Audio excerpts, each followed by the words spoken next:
people at Truck Stop done teamed up with the boy Mark the Mentor. Are you ready to take your trucking business to the next level? With Truck Stop Pro, you get access to the best load board in the game, giving you the tools to find higher paying loads and streamline your operation. And right now, you can try the Pro plan free for 30 days, a $159 value. Click the link in the description to claim your free Pro plan and start making smarter moves for your trucking business today. Warning: the following content contains strong language and may not be suitable for children. This content is primarily for adults, as this is a trucking channel and truckers have filthy mouths. Please don't tweak if I say. Viewer discretion is advised.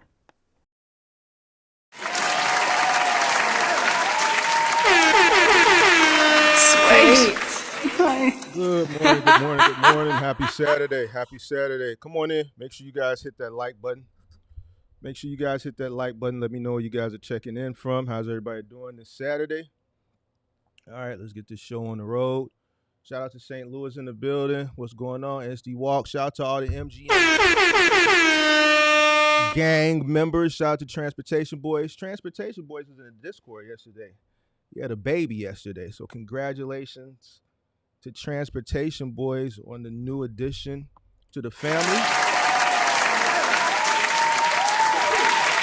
Shout out to Jay Stokes, captured by Old Studio. What's going on? What's going on? James Sandman, Tamarise Smith. Is it Tamarise? The Tamarise Smith. Shout out to Great Polo, all the MGMs. Shout out to all the moderators, Bill Bob. Who else we got? Weird but not. Where you been at, man? I ain't seen you in a minute. Shout out to Weird but not, representing that MIAO. Representing who captured by O's is representing New Orleans. All right. Bellman representing Phoenix. All right, come on in.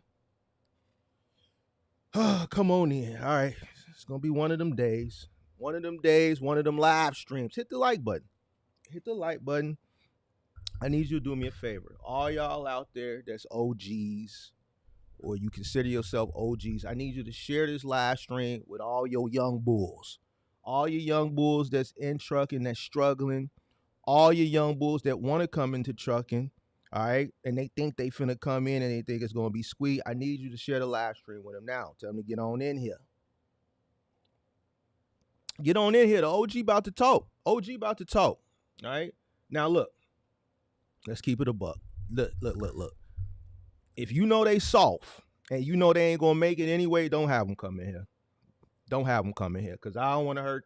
Listen, if they not going to be able to take this harsh reality, if they got a little moisture right there in their heart is moist, they walk around all the time like they got a broken wrist.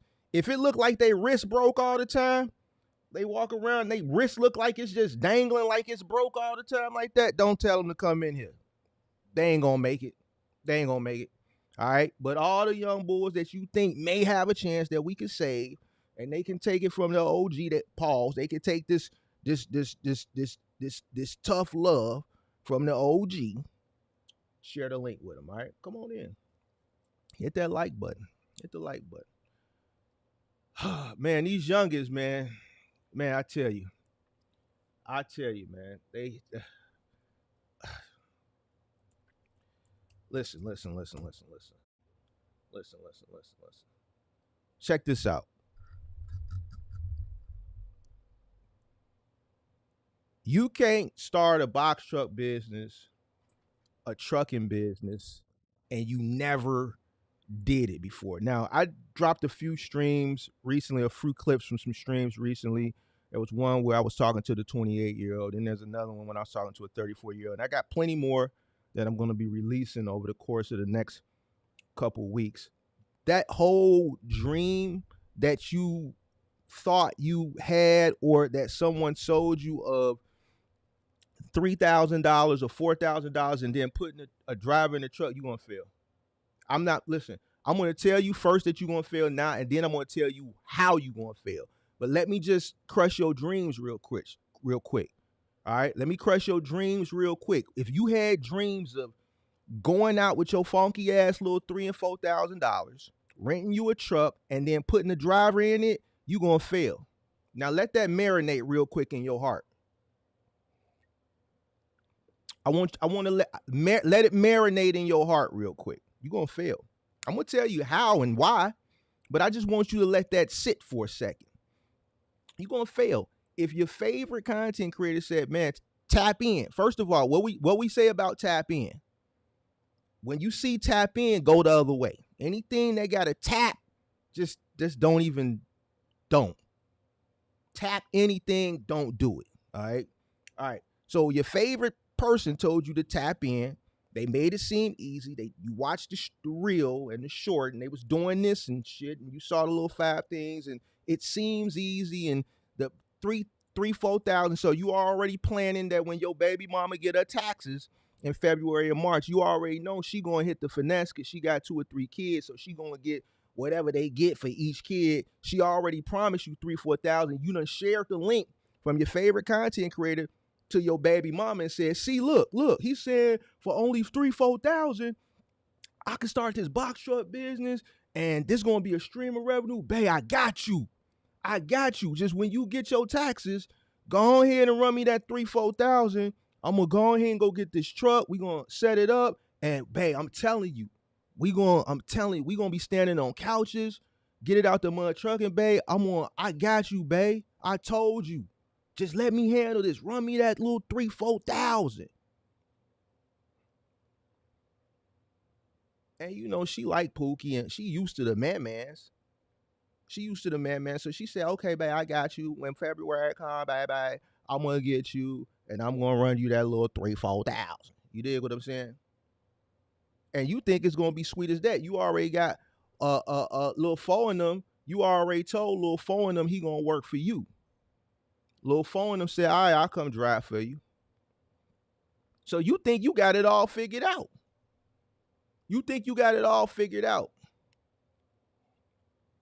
You think it's just as simple as doing that, getting the truck, downloading the load board, going find you a load, you go on the load board, you see 1,200, and you, okay, accept that. All right, little phone number, I'm going to send you to Montana. I'm going to give you this little phone number, and you see 1,200, but you don't even know your operation costs. You don't know shit. This is you.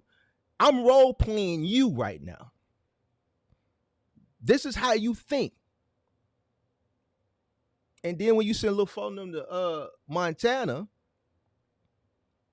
now you messed up. You ain't even got no more money. Y'all done went to the little Arab car lot with some more of your BM's tax money. Y'all done went and got y'all a Nissan Altima, right? Y'all done did some other little things. She done went on a shopping spree at Rainbow. You dig what I'm saying? You done went and you did what I'm saying. You done went and got you some stuff so you can keep that shit working on the side. You already know what I'm talking about. But now your man's out there stranded. You can't find nothing getting them back. You waiting on the money to come through. You don't really have no gas money. The block ain't jugging for you like you thought it was. And now you lost.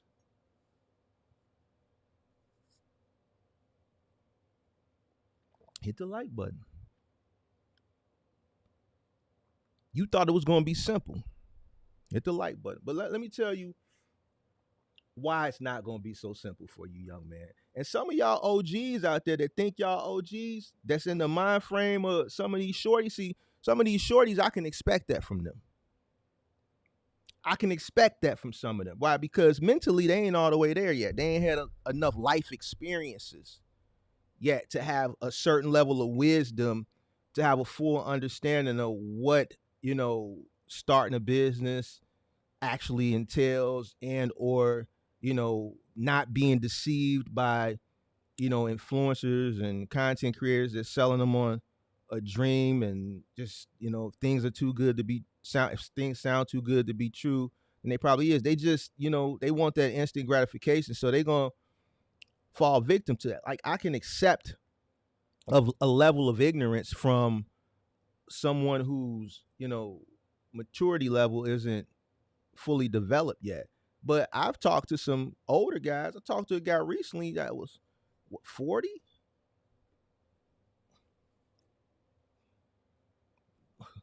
But anyway, check it out. When you're starting a business, young men and young women, you need to know the business inside and out. It's imperative that if you're going to start a trucking business, you must first get in the truck and run. I don't care what lane you're running. I don't care if you're in a semi truck. I don't care if you're in a box truck looking to do Amazon relay. I don't care if you're in a box truck looking to go OTR, curbside, final mile, moving company. You have to get out there and run. Not for a week, not for 2 weeks, not for 3 weeks, at least a year. Me personally, I don't even think a year is long enough. I didn't come out of the truck until 3 years. I don't think a year is going to give you enough experience in whatever lane you decide to get into to fully remove yourself from the day-to-day field operation. I just don't. That's my opinion. I'm entitled to it. You can think what you want. But my opinion is based on experience. A lot of experience.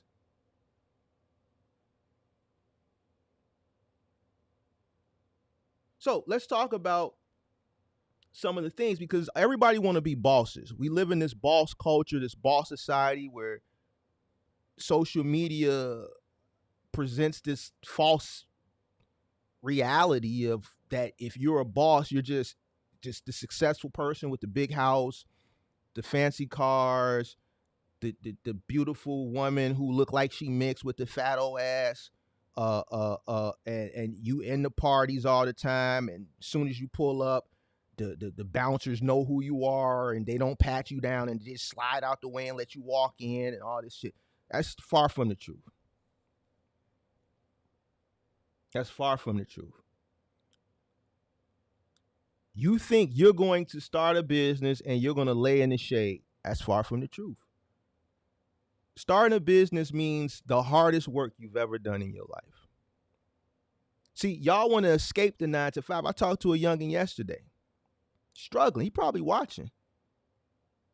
Struggling in the box truck business. Went to one of your favorite content creators. He's upset about it too. He's upset. He behind the 8 ball right now. But he's happy. He said, man, Mark, you know what? Even though I made a lot of bad decisions getting started and I got taken on this ride and I'm upside down and I'm struggling, I'm happier than when I was at my job. To me, I that's confusing to me. Listen, ain't no happiness when I'm failing. Can't be, you can't associate happy with failing.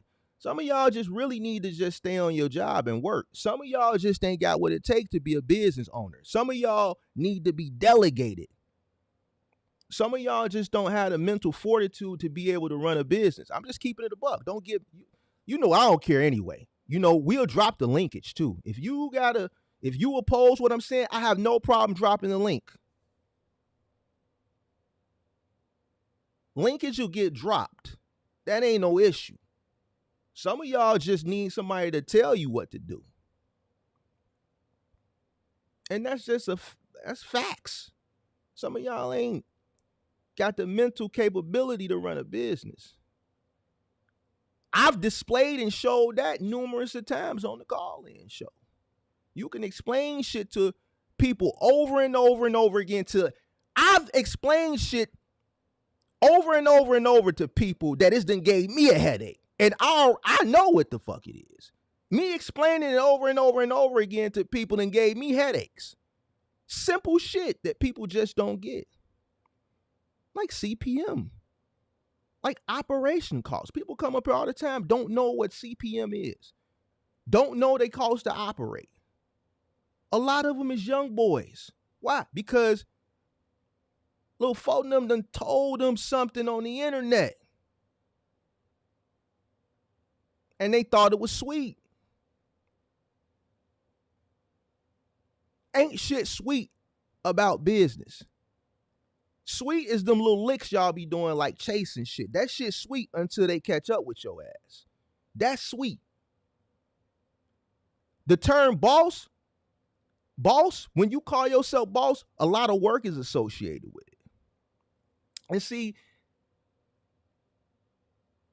that's why a lot of OGs don't respect y'all. That's why when y'all go to the truck stops, a lot of these truckers that run the road hard, and you see them with them nice Peterbilts, this is why they don't want you parking in their spots and shit like that. They already look down on you box truck guys.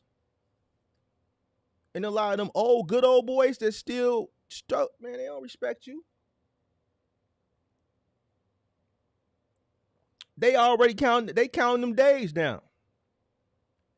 They know you out of there.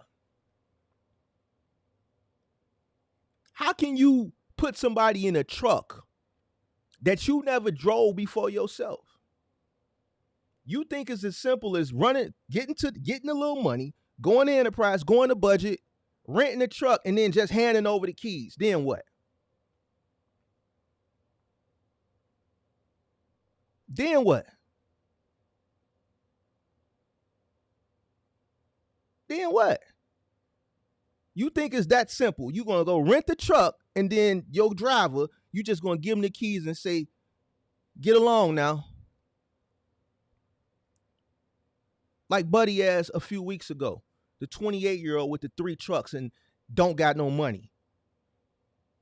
$9,000. He think he going to go start this trucking business with 3 trucks with $9.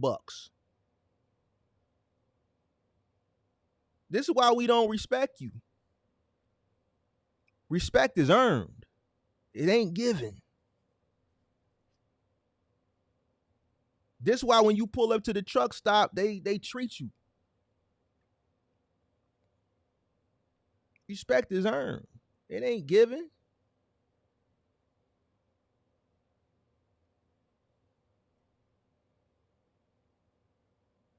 Don't nobody owe you nothing. All the hard work that I went through in this industry. This is why I can come up here and kick it like I kick it. This is why I can drop the link. Because you know when I drop linkage, you remember the riddle from yesterday? When the linkage dropped, the heart stopped. This is why I can drop linkage, and now I dare you. I dare you. You already seen the last person who came up here. When the linkage dropped, the heart stopped. Why you think I'm so confident and bold? Because I got the experience, the tenure. I know what I'm talking about. I dare you bring your ass up here. Bring your ass up here if you want to when I drop that link. See, I can talk like that. You, young boy, you want to get to a point in your career when you can have that level of confidence and you can exude that level of confidence as well. It ain't being cocky. It's just being confident. When you know what you're talking about because you've went through the experiences in the industry, you can be confident. You have the experiences. You've dealt with things. So you can articulate yourself. You're well-versed in the industry that you've invested. I'm well-versed in this industry.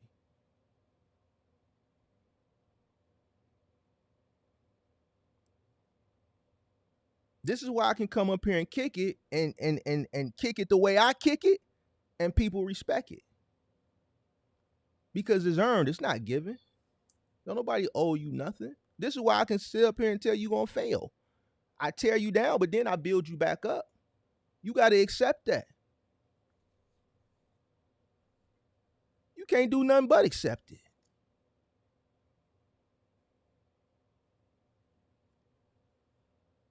All right. Let's talk about some points why you gonna fail. Because you think you just gonna get your baby mama tax money and go to enterprise and put a drive in it. First of all, what you know about fuel cost? What you know about fuel costs? What you know about time management? What you know about mechanical issues? What you know about customer relationships? You don't.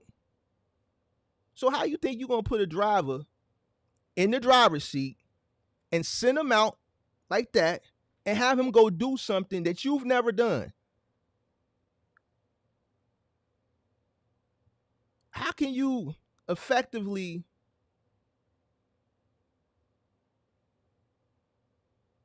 coach them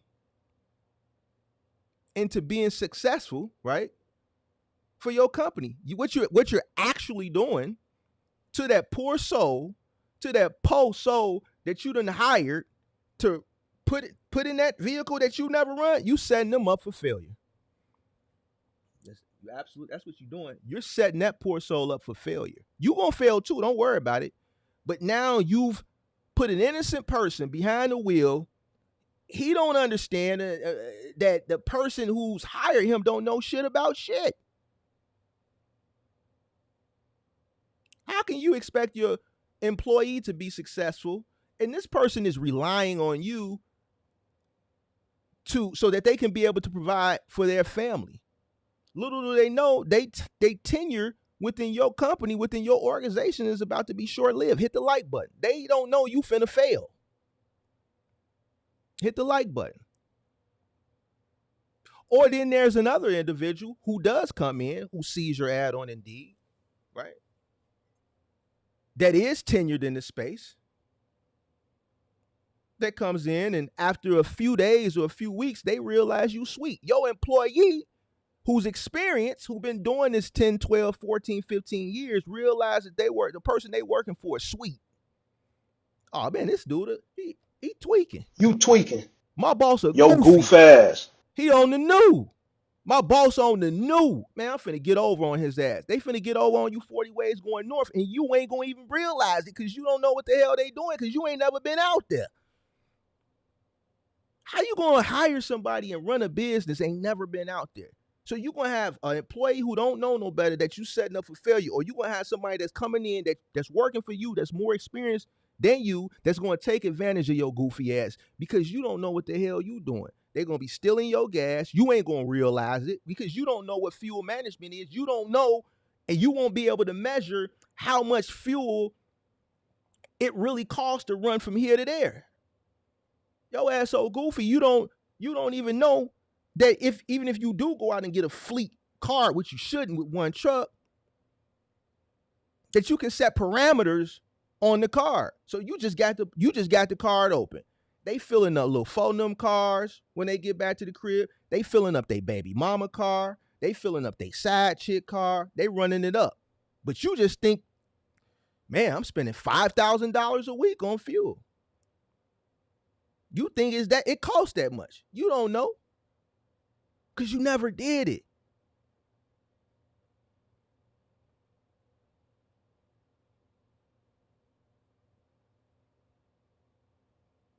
You don't know shit about time management.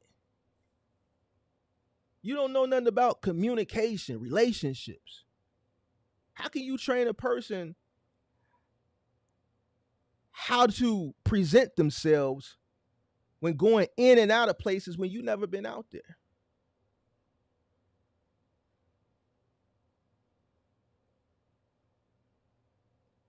How can you, if you on the local side, you doing curbside, how can you train a person how to properly use your lift gate when you ain't never been out there?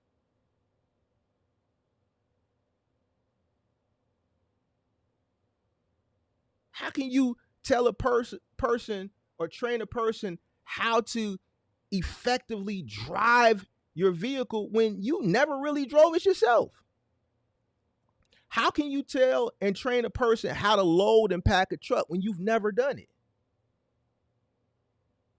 You start a final mile company or a moving company, let's say, let's get off the OTR guys for a minute. You start a final mile or company or a moving company, and you sending crews out there, you've never been out there, and the customer steady keep calling you talking about, man, I don't want to pay this. This job shouldn't have taken as long as it's taken. This job took 8 hours. The last time I moved, it only took 3 or 4 hours. I only have a 1-bedroom. Why is it taking 3 guys 8 hours to move a 1-bedroom from a first floor to a first floor? You won't be able to answer that question. You won't be able to even know where to start researching to see why did it take so long. Whole time is they don't know how to pack the truck. They just go into the apartment and the first thing they see, they just start grabbing it and taking to the truck, not understanding that there's a system on packing a truck. You never trained them. You don't know how to pack a truck. So now they're just throwing shit on the truck, and then they get to the end of the truck. Now they got to pull stuff off, rearrange stuff. Don't know what the hell they doing because they were never properly trained. You never been out there. Hit the like button. First final mile job of the week. You just got the contract with XPO. You got 10 stops. The first stop is a $4,000 LG refrigerator and a $3,000 LG wash tower. Hit the like button. That's $7,000 right there. Now, because you never been out and did final mile, you never been to the facility, but the one time to get the contract and do the paperwork, you don't understand what it entails to load that shit. You don't understand that when they're there at the facility, when they got their shit on the dock, to train them to inspect each item before they load it on the truck. Because the moment it goes on their truck, you're responsible. So if there's any nicks or scratches or anything, you need to let someone know, hey, this ain't going on my truck. This got a scratch right here on the stainless steel. We ain't doing that.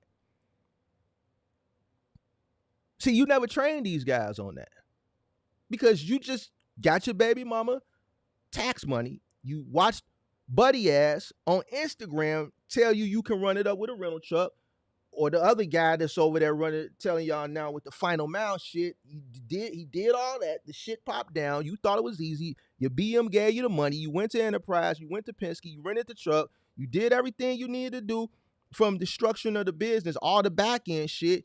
You got the account. You handed them the keys and you pushed them out the door. So now they put a LG wash tower and a $4,000 Samsung refrigerator on the truck. First stop.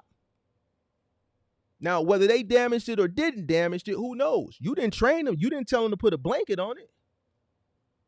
You didn't train them to inspect this shit at the dock, at the warehouse where they put it on the truck to prevent that claim, because it could have been damaged prior to them putting it on the truck. But all you know now is the first stop on a Monday morning, the first stop you ever did, you go to this person crib who just spent $7,000 and they come in, because listen, when I buy appliances, I'm inspecting this shit. Let me see a little bitty scratch after I just got this LG wash tower or this brand new refrigerator. If I see a ding on it, I'm refusing it at the door. It ain't coming in here. I don't want it. Well, I just spent $7. Send everything back, goddammit. You could pull the refrigerator off the truck first. I don't even see the wash tower. Listen, I'm refusing it. Well, what, you want the wash tower down? Send that shit back too. Bring me everything together. I only want y'all coming in my house one time, because I don't want to have to lay my floors and all this shit one time. You ain't finna do this twice. Send all that shit back, get that shit together. So when they put that shit back on the truck and they go back, who you think gonna pay for it? The 3PL ain't gonna pay for it, because they said, listen, did you inspect it before you put it on the truck? It wasn't like this. It's your word against theirs. The retailer ain't gonna pay for it because they said we didn't take the delivery. Listen, in business, the shit always rolls downhill. And guess what? Who at the end of the hill? You. So can you blame the workers? No, you can't blame the workers. What you gonna say to them? Man, how y'all do this? Man, we don't know what y'all do. Man, we ain't do nothing. Well, how y'all? You don't even know what to ask them because you never been out there. So you don't even know where to start the research to see where the problem happened at. You don't even know that it could have happened prior to them putting on the truck. But guess what? Who gonna pay? Guess who's gonna pay for it? So you averaging about $5,000 for the week anyway, running that account. But your first stop, you got a $7,000 claim. So now you running the rest of the week at a loss. Not only you running for free, you running it at a $2,000 deficit. Why? Because your guys don't know to check shit before they put it on the truck. They don't know how to load the truck properly. They don't know how to put blankets on certain things.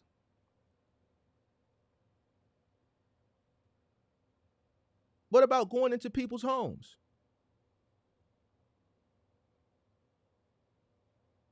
Now you got a $15,000 floor claim. But how y'all damage the flow? Man, I don't know. You never went out there to train them how to properly protect people's homes. And I say this shit all the time. A floor claim, a scratch could be this big. But guess what? Guess when Mike's come out? Mike's hardwood floor gonna come out and get the estimate. They gonna say, look, we gotta do the whole floor. You ain't gonna understand it because you never been out there before. Why they gotta do the whole floor? The scratch was this big. Why? What Mike gonna say? Listen. We did these floors for you 10 years ago. They still look good. But let me explain something to you. For us to repair that scratch, that one little area that we do, it's gonna look different, right? Because the rest of the floor, it's 10 years of walking on and things like that. So this area is gonna stand out. It's gonna look new. In order for the floor to look consistent throughout the home, we got to do the whole floor. And you know what the owner gonna say? Okay, you're right. I want everything to look the way it was before they came in here. So then they're gonna file a claim. The retailer ain't gonna pay for it. Home Depot ain't gonna pay for it. Hit the like button. I don't like where them likes is at. Y'all want me to come on here and cook every morning? Y'all gotta hit the like button. Home Depot ain't gonna pay for it. Lowe's ain't gonna pay for it. Best Buy ain't gonna pay for it. They're not gonna pay for it. They're gonna roll it down because the customer's gonna call them. They're gonna roll it down to the 3PL. UST, XPO, RXO, Pilot, NAL, JB Hunt, Final Mile, whoever. Hit the like button. And the Final Mile company, the 3PL, gonna say, well, shit, we wasn't there. So how we damaged the flow? Why should we pay for the floor that nobody from NAL or Pilot or JB Hunt, Final Mile or UST or RXO or XPO or SEVA, nobody from this company went into that person's home. So why should we have to pay for your negligence? So then they gonna roll it down to you. Then what you gonna do? You got a $15,000 claim. You know your employees ain't got that type of money. What you gonna do? Charge them? You can't charge them. So you know what you gonna do? You gonna pay it. They're gonna tell you, look. We can do it like this. We can just take it from you all in one whop. So your next 3 settlements, we just gonna take everything. Or you want to pay like $2,500 a week for the next however many weeks until it's paid off. But at the end of the day, you gonna pay.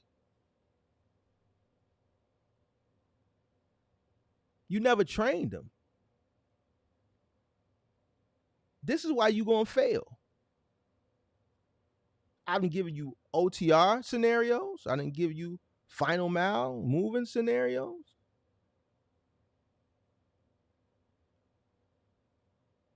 You ain't had no experiences.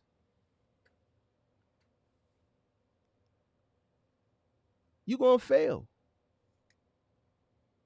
You don't got no, listen, the people that work for you not gonna respect you. Because every time they call you with an issue, you don't know how to solve the problem.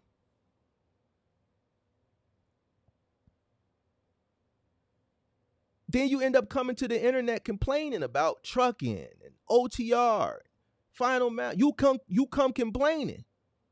See, I'm proving to y'all why these guys come here and complain. Hit the like button. Because they don't know what they're doing.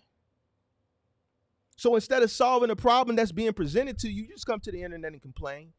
Cheap freight, trucking is trash, this, that, and the third. You come whining. Why? Because you got taken advantage of, and now your heart is moist. Now your heart moist. You don't know what to do. So now you're going to have a bunch of guys taking advantage. Next thing you know, they not going to be running efficient. You're going to see your claims start to go up. Your trucks is going to be missing. Your guys are going to be off the grid for long periods of the time. They're going to stop answering the phone for you. They're going to start smoking weed on your truck and taking the truck home and just not being cautious and careful. OTR guys going to be stealing your fuel. talking crazy to the people at the loading docks, taking your lift gate, just when they fold out your lift gate, just letting it flop and slam all over the place. They ain't gonna respect your equipment. Harsh acceleration, harsh braking. You trying to figure out why you got to keep getting brakes replaced so often. They ain't gonna respect you because they know you don't know what you're doing. So they just gonna milk you for as much as they can because they know that they time there ain't gonna be that long. They don't have no faith in you. They know you not gonna be around long. So they gonna get as much out of you as they can while they there.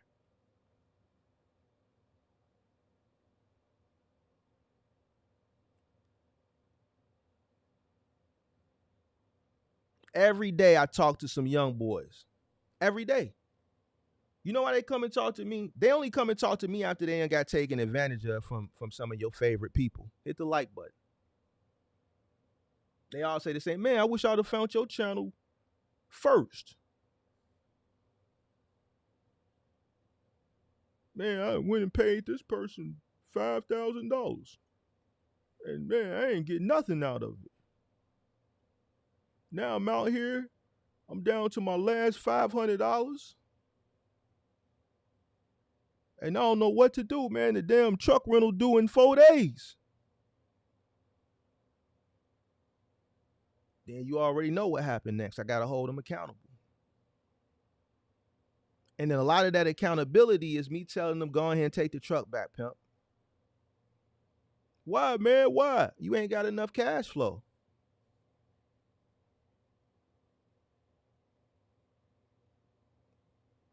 Give it up. Get your bread back up and start over the right way.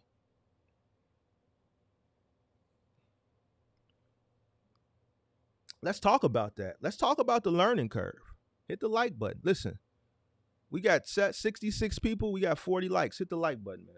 Hit the like button. You go pay some of your favorite people a nickel.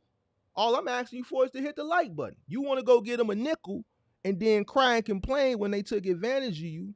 And the only thing I'm asking you to do is hit the goddamn like button.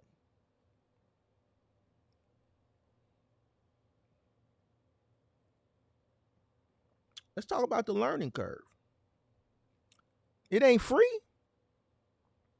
That learning curve ain't free. It costs. I say this shit all the time. This is why when the young boys get in their trouble at the beginning, after they already done spent their money and gave their money to your favorite influencer and got taken on that ride, now they out here in the world with the big dogs lost. That little money that they had left over, that shit, they running through that shit. They don't know what the hell they doing. Then they find Big Mark. They come over here, and then Mark got to tell them the truth. Go ahead and get a truck back. Why, man? Because you ain't got enough money to sustain what's about to come, the learning curve. Even with me holding your hand now, it's too late. Based on the story that you told me, I would have told you wasn't ready to come in when you came in. This is another reason why you got to get on the truck and learn the business.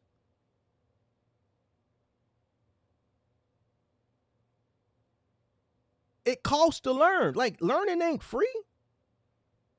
The experiences that you're going to get the first year, you're going to take some losses. You're going to take some L's. If you're an OTR guy, you're going to travel into a market that's a dead market. You ain't going to know no better. It's going to take you time to figure out what type of radius you want to run. It's going to take you some time to build relationships. You know, brokers don't like dealing with new authorities. You got to have enough capital to withstand and sustain during those time periods throughout the beginning, early stages of your tenure in this industry, especially OTR. That's a part of the learning curve. And it's costly. So now you got a guy out there who's just stuck at a truck stop because you sent him to a dead zone. He just sitting there looking goofy. You sitting next to your baby mama looking goofy with your goofy as hell. Not knowing what to do, stuck like Chuck. Just two lost souls. One lost because he believed in you. And you lost because you believed in a goofy that sold you a dream.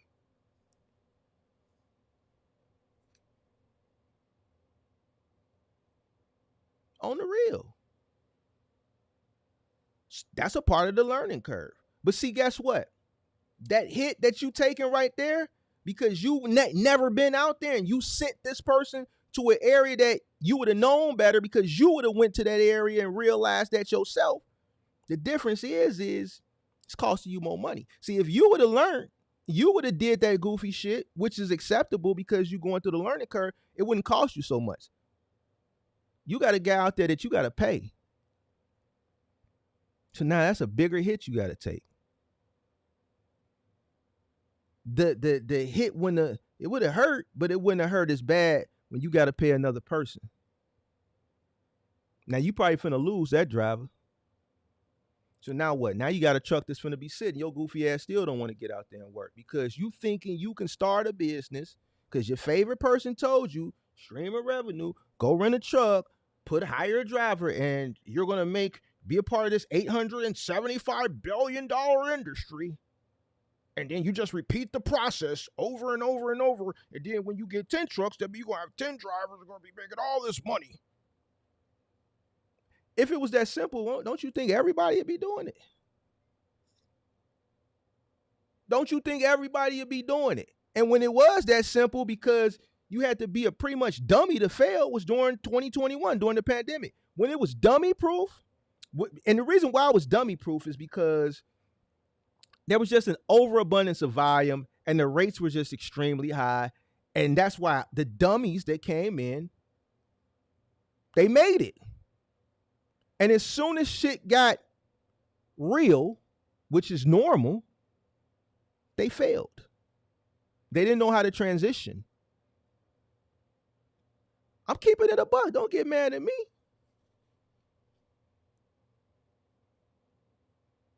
The learning curve costs. In that situation, it costs people their business. It costs. Some people, it costs a little bit less. Some people, it costs a little bit more.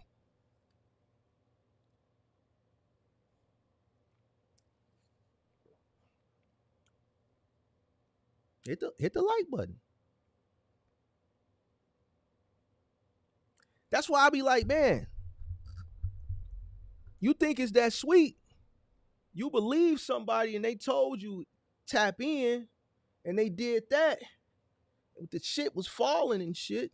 And you tapped in and you bought it. And you believe that they got the secret sauce. Listen, I was still paying for mistakes 7, 8 years in business. I started cross-docking 6, 7 years in, not knowing shit about cross-docking. And guess what? I ended up having to pay for that learning curve because I thought it was just as simple as, man, the freight finna start coming to me now. I could just start sending my trucks out. Now, in hindsight, if I had to do it over again, I would have sent a very few of my trucks out. I would have outsourced to other independent owner operators to come to my warehouse and pick up freight. I would have just eliminated all that cost. You know why? Because I learned that, guess what? All the shit that we picked up, the reverse logistics, all that shit that came back to the warehouse, guess what? Who had to prep that shit to send it back to the retailer, to the manufacturer if they wanted the stuff back and they didn't want us to destroy it? It was me. So that was more shrink wrap, pallets, right? I had to order more dumpsters. None of this stuff was a part of the deal. I didn't know no better. Not only did I have to order more dumpsters, once I ordered more dumpsters, I realized, guess what? Now that I got more dumpsters, now I got to order more pickups throughout the week. Now I went from 1 dumpster to 3 dumpsters to 3 dumpsters picking up twice a week. All this shit is costing. Because now with the white glove shit that I'm sending my trucks out to, guess what? All that styrofoam and plastic and cardboard is coming back to my facility. If I would have known better back then, I would have just outsourced it to other independent owner operators and you go do the white glove. You figure out what you're going to do with that shit.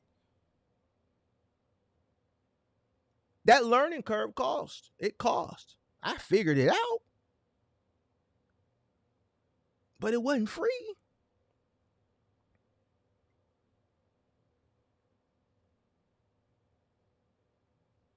So that's why I'm like, why y'all think it's just that simple? Like y'all gonna come in and just know it all already. Like the experience, the soonest enterprise hand you that key to that rental truck, the key, once the key comes into your hand, oh, the experience is just gonna be in your head already. You just gonna know what to do off back.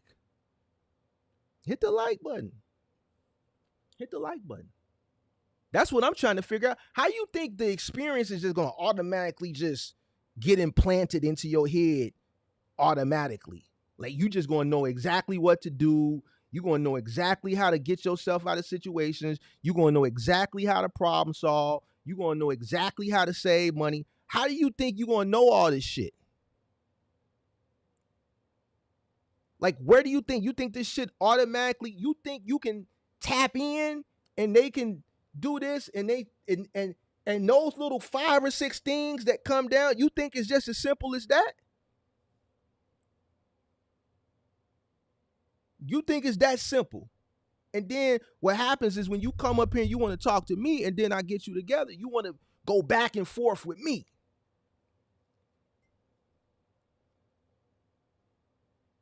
Then I got to tell you about yourself and make you look crazy because you can't even speak the lingo. You don't even know the terminology or the verbiage that we use in the industry to be able to even have a conversation with a guy like me that's a vet.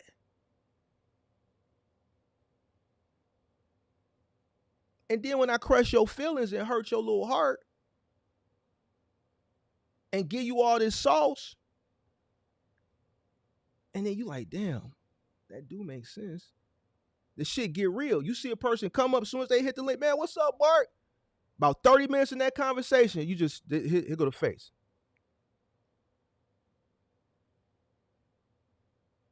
They go from excited to just, man, it's a bunch of shit going through their head. They got the look like they BM done came home and told them that she was pregnant by another man. That's the look that they be having. They be just lost. They know they done messed up. They know they done messed up. Now they figured out, damn, buddy ass took me. So I done lost that little nickel. This shit ain't finna be as sweet as I thought it was. Then he talking about all these OG veteran experienced guys that's out here that's finna be taking advantage of me. I didn't know nothing about competition. You sweet. You on the new. You think that the trucking is different from any other industry? You coming in as a rookie on the new. Yeah. Yeah. The learning curve cost.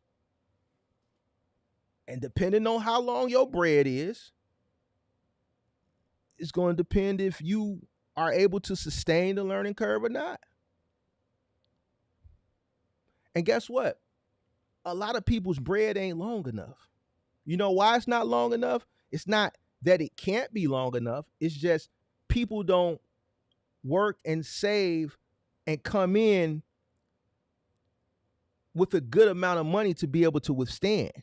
They come up with just enough. Like your favorite people know just enough to get you in.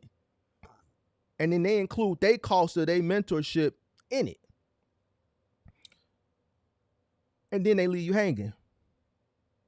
Nobody talks about cash flow. Every time I say the word cash flow, it's like CPM. They don't understand cash flow, CPM. They don't understand these things. They come in with just enough money and then they be lost. And then this is how you fail. That's a person who's going to fail like that, quick. So withstanding the learning curve all depends on how much bread you have. How much bread you have and what level of knowledge you've taken the time out to consume. A person who has really done their due diligence and has some level of understanding what they're investing in ain't going to come in with just enough. They're going to make sure that they got as much money as possible to withstand that learning curve. On the real.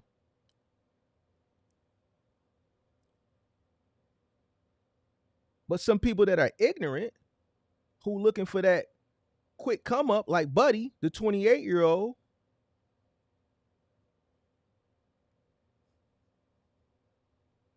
You blink your eye, they in and they out. Literally, they gonna come in, blink, and they gonna already be out of business. And it's as simple as that. Another thing,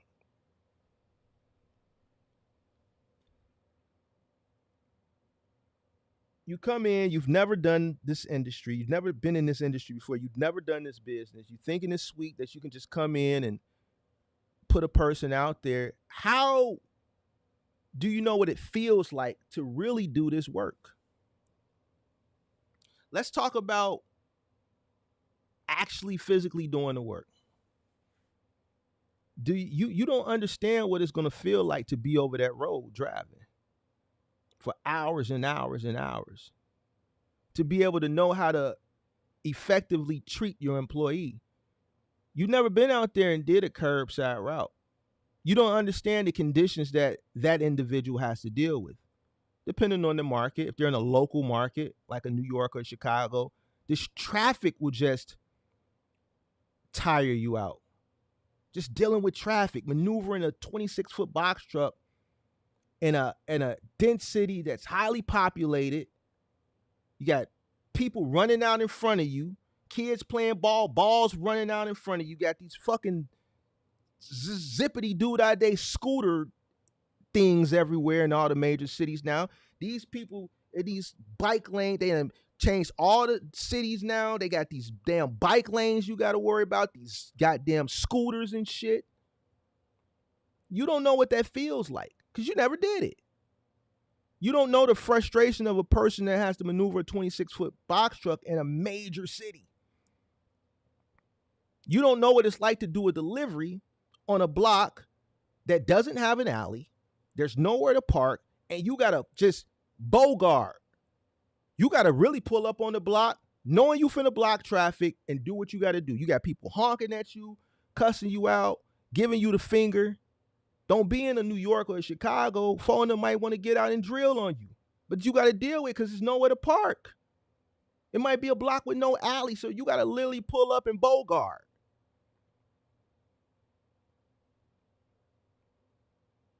How can you effectively tell a person what to do when he calls you and look, man, I'm trying to make a delivery, but I'm on a block on Main Street. It's a tight block. There's nowhere to park on either side of the street. There's no alley, so I can't unload in the alley. What do you want me to do? What are you going to tell this person? You've never been in that situation. What are you going to tell him? What would you tell him? See, I know what I would tell him. There's people blowing at me. What do you want me to do, boss? I don't know what to do. They're blowing at me. I'm starting to get nervous. What are you going to tell them? I know what I would tell them. What are you going to tell them? See, you've never been in that situation before. What are you going to do if you're, whether that's a curbside or final mile delivery? What are you going to do if you're doing a move? Same situation. Where you going to park the truck? You going to park a block away and walk the shit? What are you going to do? I've been in these situations. I can tell you what I would do. I can tell you what I've done. If I tell you what I've done, you might not believe it. You'll be surprised. Like, I've been in situations where we done bogarted shit to the police done been called on us. I'm going to get the job done. I had a little white lady call the police on me one time. You know what happened when the police came there? He said, man, what do you want them to do? We was just blocking the alley. Little white lady called the police on Mark. This was during the pandemic when I was back out on the truck. We are moving a lady out. We in the alley, right? We had to move her out the back. Even if we wanted to move out the front, we couldn't because there was nowhere to park. So we're in the alley. We're blocking the alley. If we're blocking the person's garage parallel to the person we're moving on this side of the alley, obviously we'll move. But this lady, we weren't even blocking her. She is just a Karen. Is that what they call them, a Karen? And she came and she fussed and fussed. I looked at that lady like she was crazy. See, I've been in that situation before. So I would know what to tell the driver. You know what I would tell the driver? Ignore. Keep working. Well, she said she's going to call the police. Ignore. Keep working. When the police get there, call the office. You know what happened when the police got there? She walked up. She thought they was finna do something to Mark. She thought she thought because she was white and old that when them white cops pulled up, they was gonna side with her. Mark got a couch in his hand. Mark going up the ramp with a couch. Mark ain't worried about her. You know what happened? They walked over and she's complaining, they can't be in the alley. They're blocking the alley. Officer said, well, ma'am, what do you want them to do? I didn't have to say nothing. He said, well, what do you want them to do? I don't know. They just can't block the alley. Well, ma'am, where do you live? I live down there. All right, well, ma'am, how did you move? When you moved in, where did the truck park? They can't block the street. This is the service alley. There's nothing we can do, ma'am. Have a nice day. See, you might have got nervous or worried that the police would have did something to your crew. You've been in that situation before. You would know how the police respond. You would know your market. And that's if the police come here in Chicago. Now, they're not even coming for no shit like that. They're not coming for no shit like that. You got to know your market. You got to go through different experience to be able to know how to solve problems. Because that's a problem that a crew would call you for. And you would need to know how to handle it professionally.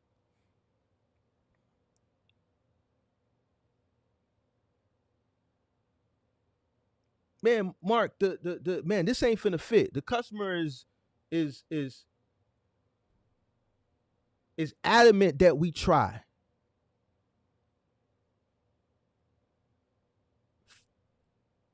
What do you think? What's your professional opinion? Man, it ain't gonna fit, Mark. We measured it. The opening 25 inches, the thing is 28 inches all the way around. Customer said, don't worry about the walls. If we damage the walls, they said, don't worry about it. See, Mark know better than that. Mark know better than that. Just because the customer tell you don't worry about something, you know why Mark know better than that? Because Mark was in a situation way back when I believed that shit. And guess what? When I listened to the customer and I entrusted in the customer and we listened to the customer and they said, don't worry about it, and we did it and the shit got fucked up, guess what they said? Man, who gonna fix my wall? Wait a minute, you said go ahead and do it. Don't worry about it. I know. But you guys are the professionals. You didn't have to do it. This is, I swear for God, this is what the person told me. You know, so when that situation happened again and again and again, because especially with Final Mile and moving, that situation happens all the time. People go into the store, they shop online now, they see things, they like them, and they order these things or they buy these things and they don't do the measurements. They just see it and they like it and they buy it. They don't think about the measurement. They don't think that the refrigerator that they had before that's been there 20 something years, that's only 22 cubic feet, but now you're buying and that was a top and bottom. Now you're buying a wider refrigerator and your kitchen has been customized where you got a wall here and your counter here, that space may not be wide enough because when you had your home remodeled, they built it to be snug.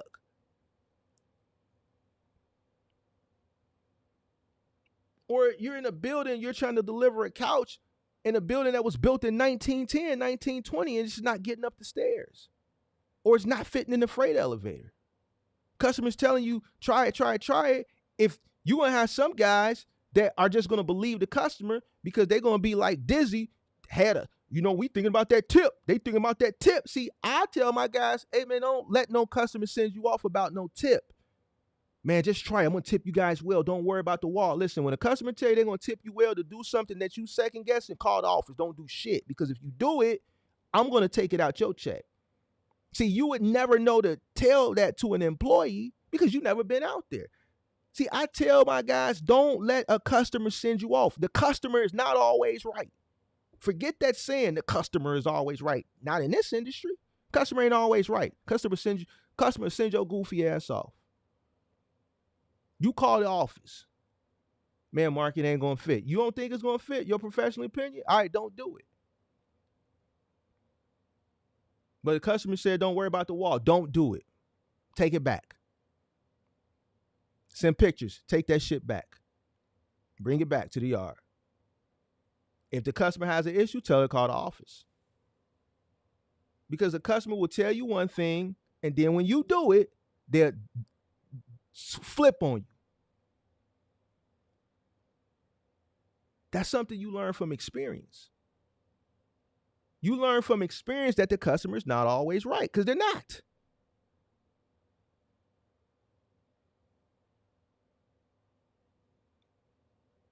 This is why you have to go out there and do the work. You need to know what it's like to drive over the road for hours and hours and hours so that you can know how to treat your driver, so that you can keep your driver. Man, I'm finna book you a hotel, man. You ain't gotta sleep in the truck tonight.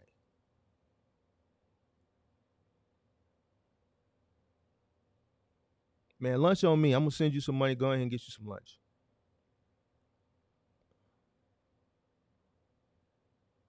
Knowing how to route your drivers so that they can come home sometimes or pass through home so they can, even though it may be short, see their family, see their kids. Why? Because you've been on the road and you know what it feels like to be out there lonely.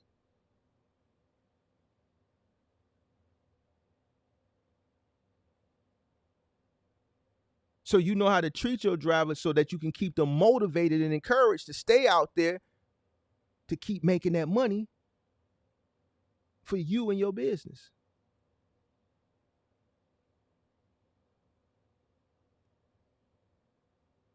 You drove your truck, so you know how your truck operates. You drove it for a year and a half before you passed them keys off to somebody. Yo, be light on the tank, man. This thing burn a lot of gas, man. So, ease into the acceleration. You know how to tell your driver that, so the MPGs that you can save on fuel.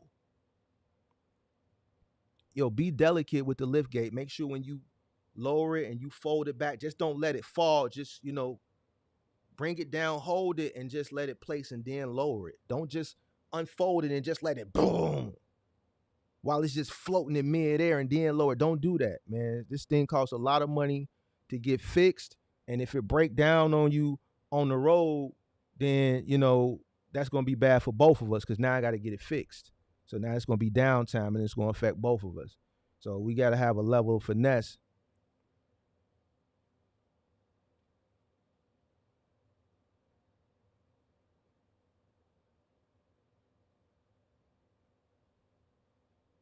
These are all things that you're going to be able to educate your employee on because you have the experience and you've been out there.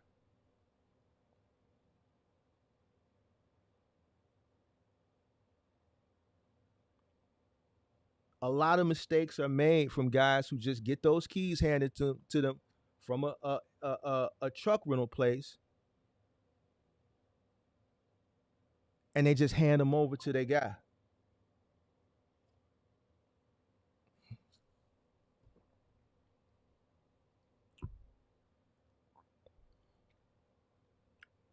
So you want to make sure that you know how to take care of your drivers. Foundation.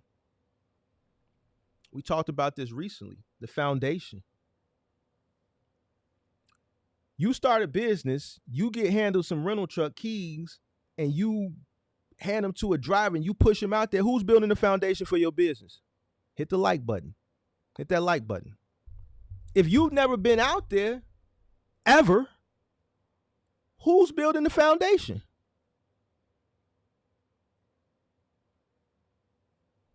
Who's building it?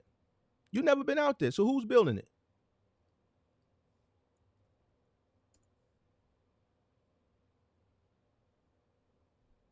Who's building the foundation? Hit the like button. Who's building the foundation? You've never been out there. I'm finna mess your head up now. Link pin to the top of the chat. Anybody.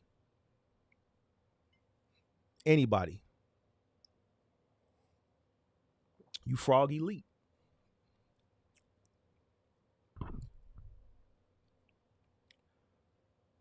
Who's building the foundation for your business? You never been out there. Who's going to build it?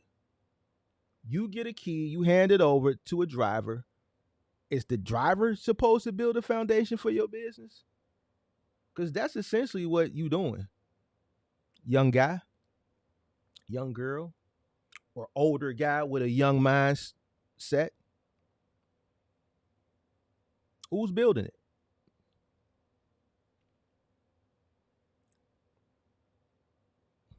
You have to build a foundation. You have to build a foundation. That's why I always tell people to start from humble beginnings.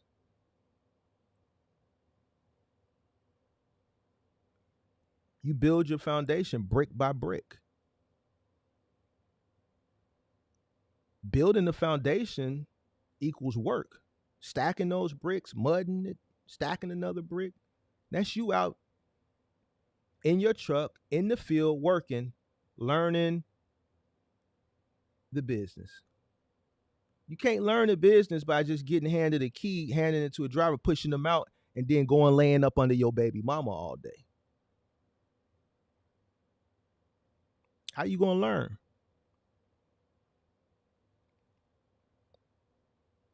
You can't. Each step that I took every single day was a new brick. Once I felt like I mastered being under just doing gig shit off of Craigslist, one day, just from being out there, an idea dawned, well, maybe I should rent a truck, a bigger truck. We can get a lot more done. I researched how much a truck costs. Oh, that's it? That ain't nothing. Got a truck, doing more jobs, doing bigger jobs, which is giving me more experience. Seeing different items in different settings. Dealing with different experiences. Dealing with different personalities. I never knew what it was like to go in a Chinese person's home until I went into a Chinese person's home to move their shit. I never knew what it was like to go in a person who was from, Indian descent, Pakistan, until I went in that type of person's home. To get treated the way I got treated. To be able to tell my employees later once I scaled and then they were going into these people's homes and they were calling, complaining, like, man, they follow me all the way around. Like, I ain't finna take nothing. Literally, we in a small bedroom. I'm trying to wrap the mattress, but they in the way. They just standing over my shoulder looking like we gonna steal something. Just ignore them. That's just how they are. Why? Because every person that I went into their home from that descent did the same shit. This is just who they are. They look at us a certain type of way and they see the shit that they see on TV and they just think that we all the same, and that's what we're gonna do. At the end of the day, the end goal is the money. They're gonna pay that money at the end. So let them follow you all around. Tire their ass out. I'm telling you what's gonna happen. Once you load the truck up and once you get to the drop-off, that truck get to the drop-off and they see you humping and you sweating, they're gonna slowly start to relax. Man, Mark, you're right. When we got to the drop-off, about 20 minutes into unloading at the drop-off, yeah, they kind of fell back. I know. They trust you now. The shit done got there in one piece. The truck made it there. Oh, and they going to follow you the whole way. They ain't going to tell you to meet them there. They going to get behind the truck. They going to hurry up and leave. Let me tell you how they do. The Chinese and the Pakistani, they had a whole family there on move day. Not the family that lives in the house. I'm talking about the family that live in the house and all the extended family. The whole family is there. They got jobs. You in this room. You assigned to this room. Anybody that come do anything in this room, you watch them. You in the master bathroom. You in the closet. You in the basement. You upstairs. You downstairs in the family. They got people spread throughout the house. I'm not lying. I ain't bullshitting you. They got people spread throughout the house, and every room you go in, they watch you. They got their hands behind, they about following you around.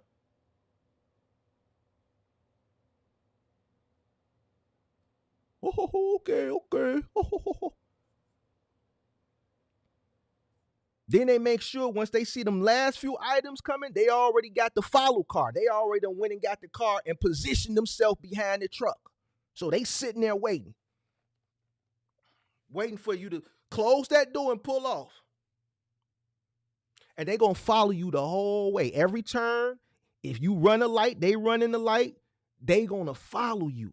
They not like other people where they gonna say, all right, we'll see you at the drop off. Not them. Once the shit get there and you start unloading and you working, then they slowly start to, leave you alone. Well, these guys are these guys are okay. These are we got a good bunch. We got a good bunch of them. You dig what I'm saying? I experienced that. So when I got to scale and I would have guys go into these different ethnicities' homes and they would have to deal with that, I coached them the proper way because I went through that experience already. I've told them, like, listen, by the time you get to the drop off, about 20 minutes into the drop off, they're going to fall back. Don't worry about it. Just get the job done. Oh, another thing, don't worry about no tip. They ain't going to tip you. Don't expect no tip. Just go in there, do the job professionally. Make sure you wrap everything. Get the job done and don't worry about it. All right, man. All right. It's experience. This is how I can coach that person. This is how I can coach that crew. Hit the like button. Link pin to the top of the chat. I see we got one angry person in here. That's part of building a strong foundation. Being able to coach your team and set your crew and set your hires, people you hire for your business up for success is part of building your foundation because they're going out representing you and your company. A lot of y'all want to scale like Buddy with the 3 trucks. You can't be everywhere. If you want to get to 2 trucks and you still on 1, you ain't going to be where that other truck is at. You get to 3, 4, 5, 6, 7, 8, 9, 10 trucks. Each truck, you have to have a crew that's properly trained because they're representing your company. You're just going to send people out in the world to represent your company without the proper training? You got to get trained properly in order to train other people properly. Without training, your business is not going to have any level of success, none whatsoever. A big part of my success was because I worked my way up. As I worked my way up, I hired people. I trained them to my standards. I don't care where you came from. If you happen to did this before with somebody else, that's great. That means you have knowledge on the industry. But let me show you the way we do things over here. Because whatever bad habits you had over there, I don't want them over here. Why? Because I understand having a good rapport is imperative. You need to have a good rapport with your customer based in this industry. So I'm going to train you the way we do things over here because I'm going to set you up for success. It comes with experience. Why? Built a strong foundation.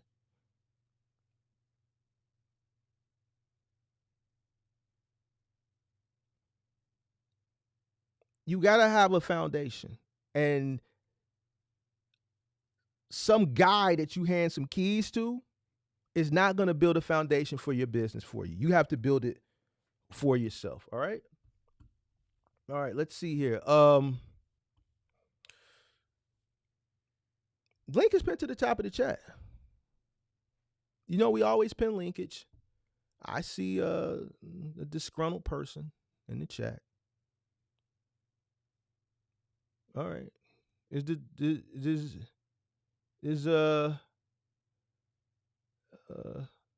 disgruntled person in the chat still want to hit the link? Somebody told me my name was mentioned. No one, I don't know, maybe somebody in the chat. But here's the thing, sir. The link is pinned. We waiting on you. If you want to come up, I'll give you a couple minutes. How long I've been on? An hour and 20. Go ahead, link pin to the top, sir. Hey, sir, you're not feeling like coming here every day and act like you coming up and don't come up. I know what to do with you. We're just going to get rid of you altogether. Now, if you want to kick it, come on up and kick it. I would love to hear what you have to say, and we can have a dialogue. No problem. Link pin to the top of the chat. You already know what I say about the linkage. When it dropped, the heart stop. Hit the like button. He said, "I'm ducking smoke." What type of smoke you gonna give me, sir?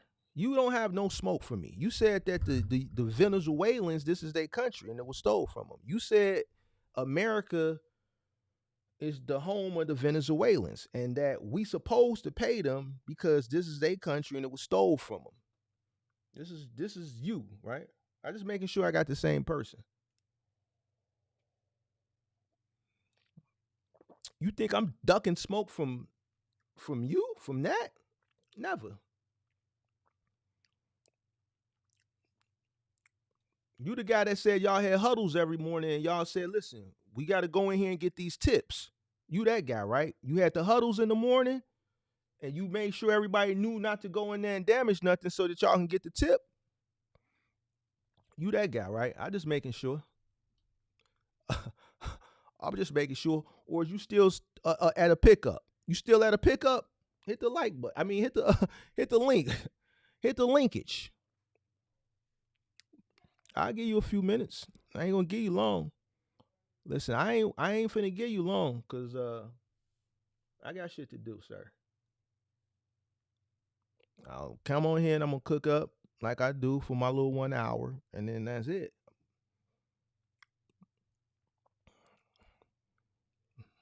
See, Buddy, listen, Buddy don't want to come up here. He's just gonna come in and act like he gonna come up here and don't come up here. Buddy don't want none of this smoke.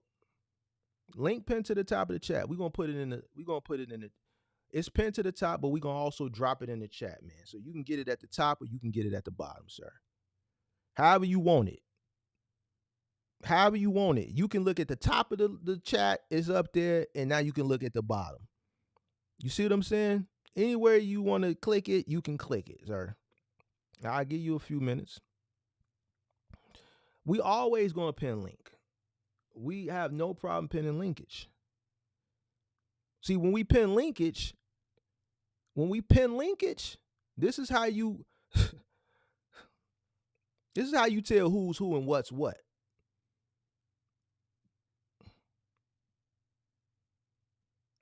When the linkage dropped, the heart stopped. When the linkage dropped, the heart stopped. See, this is what I'm talking about. These men, when it's time to really talk to a real man, listen. Come on up. Stop being a keyboard warrior.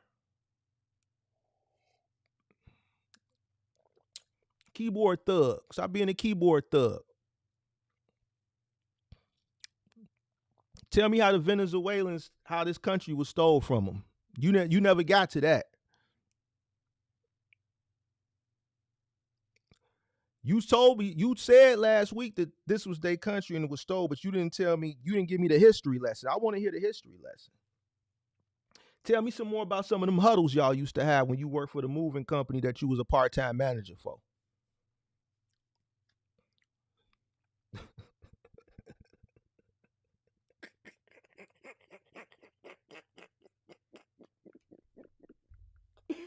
Oh shit.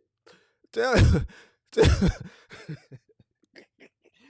me about how y'all had them huddles in the morning. Man, we used to have huddles.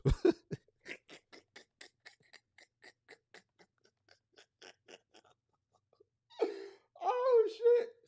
Hey, tell me about them huddles you used to have in the morning when you worked for the moving company that you was a worker / part-time manager for, and y'all had them huddles. We used to have huddles. We had huddles in the morning, and we said, look, you can't go in here and break these people's shit. We got to get that tip. Tell me about them huddles y'all used to have in the morning so y'all can motivate everybody not to break anything so you can get that tip. Y'all came to work for tips. Ain't nobody ducking you, big dog. The linkage is always pinned to the top of the chat. Listen. We're not ducking anything from anybody. Hit the link. Tell me. I want to know about some of these huddles. I got a little time. Tell me about some of these huddles. Tell me about how these Venezuelans, they belong here because this is their country and it was stole from them. Tell me, give me a history lesson. Where you at, big dog? You be disappearing, bro. You be disappearing when that link, when that link drop. Notice, motherfucker talk shit, but then when that link drop,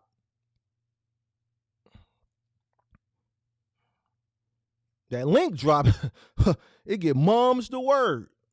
You don't see that name no more in the chat. That link is, I told you, the link dangerous. It's dangerous. That's why I'm telling y'all, some of y'all favorite content creators, when you thinking about buying something from them, a course or a mentorship, go in one of their live streams and tell them to drop the link. Say, man, I want a consultation. Because any other, when you need to hire a lawyer and you finna spend a lot of money with the lawyer, don't they do that first consultation free because they want to sell you on why they're going to be the best person for you.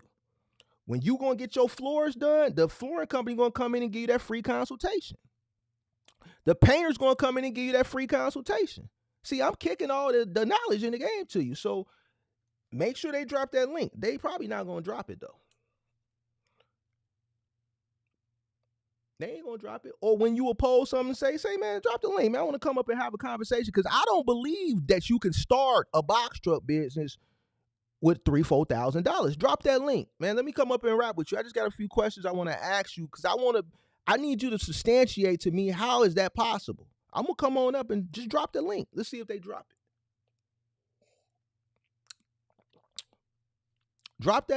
Tell me to drop linkage. See, the consumer heart can stop when linkage get dropped, and the creator's heart can stop when the linkage get dropped. Linkage is dangerous, man. Now watch they all start saying linkage. Watch they all start saying linkage. All right.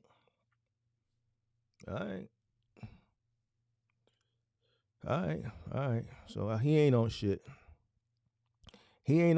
All right, so let me look at a few of these comments and we're going to go on here. Shout out to everybody that came in. Ivan Sanchez, Carolina Gaming. What's going on? Stephen Vera Cruz. Marquise. What's going on? Sophia, PS4 Games. Who else we got? Shout out to Rich Jew. Shout out to all the MGM members. Who else we got? I see. Bro came in, talked some shit, hit the dislike button, and skirted. Got on up out of here. He got up out of here quick. Who else we got? Shout out to Check It Out. UK. Hit that like button, y'all. Hit that like button. Y'all want me to keep doing these cook-ups, man. Hit the like button. That's all I ask. Shout out to Dizzy, too. We gonna shout Dizzy out. Dizzy, we gonna shout you out, Dizzy. We ain't got no. It ain't in our blood. I appreciate you being here. We just know you ducking that smoke. But we appreciate you being here. I truly do. Ivan Sanchez say he want to hit the link. Go ahead and hit it. Go ahead and hit it, man. Lil Bryant. Is Lil Bryant the guy who was in the Discord yesterday? Is Lil Bryant, I think that is. Is Lil Bryant from Mississippi? Lil Bryant must be the guy who was in the Discord who I had to get together yesterday. He one of these young bulls that I'm talking about today. He one of the young bulls, got sold a dream by one of your favorite people. It's these young boys that's selling these cats dreams. Listen. Here's another thing. Hold on, we're going to stick around for a bit. I got a little time. Y'all young bulls, like, is that buddy? That's him? Check it out. Let me explain something to y'all. This how y'all be tweaking too. You tweaking. Y'all 22, 23, 24. Y'all go spend $3,000, $4,000, $5,000 with another person that's y'all age. What the fuck do you think a person your age know about the box truck or the trucking business, what type of experience do you think they're going to have that they can sell you, and they still ain't even got enough life experiences under their belt? What type of wisdom do you think that they're going to be able to provide to you for that amount of money? Why y'all go do that shit to y'allself? And then y'all get upset, and then you want to go find an OG. Then I gotta hold you accountable and make you feel bad. Why you want me to make you feel bad? Why when I break this shit down to you, it's damn man, you right, OG. Damn, I didn't even think of that. Why you didn't think of it? Because you tapped in. You thought this shit was sweet.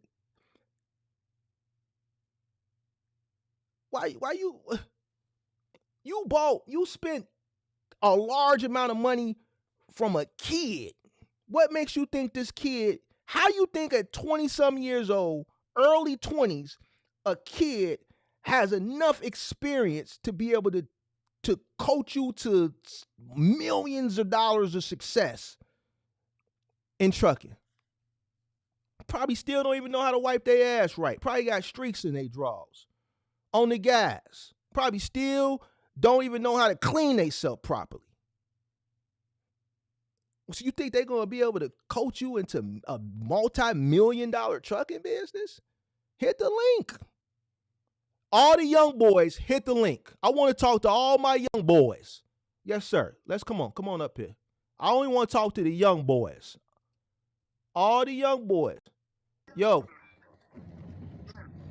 Mark, I just wanted to say that I appreciate what you're doing because I didn't have no one to tell me. Like, I didn't watch anyone like you, like, tell me, like, the real shit like you're doing right now. All I had was, like, a person, like, I pay, like, $200, and he just told me what I wanted to hear, not, what I mean, what I wanted to hear, not what the real shit was. He told me everything, everything that I wanted to hear, that I could make $5K a week on a box truck, or $7,000, or even $10,000. And I started the damn business. I had $23,000 saved up from my job that I've been working since 2 years. I quit that job to start that box trucking business. He told me to buy. He told me to buy like the cheapest truck, and that's what I did. I bought a $14,000 truck. I got my LLC, my DOT, MC. I was there just chilling for a month, waiting to go active. I went active, and the first week, I went with a third party, Amazon, and it was a little Russian guy. And I made $2,000, but he never paid me. You know what I mean? whoa, whoa. I never got like the money. He just kind of like, I was hitting the email, calling him, and he just never paid me. And cause like before I called him, he was like, "Oh, you're young, dude. I'll teach you how to like run the business and all that shit." And I was like, "Oh, hell yeah." You know what I mean? And then the truck, that other guy that I seen on YouTube told me to buy a cheap truck. That truck started acting out. You know what I mean? I go on Indeed and I find a dispatcher, and the dispatcher, their company name is called MK United Incorporation, and they're from Chicago. Uh, they were okay. They sent me all the way to Washington to drop a load off, but I didn't make any money because my truck was wasting more diesel than it should have been. So I literally deadhead. I went all the way over there and I deadheaded back to my house, and I made nothing from that. So my truck was acting out. So I was trying to figure shit out on how to like keep my business up, because it's just been a month, and my like everything's just falling apart already. Some people are not paying me. These people paid me at least, but I didn't make no money off that load. And I came back on the load board and I found the Amazon uh, loads again from third parties.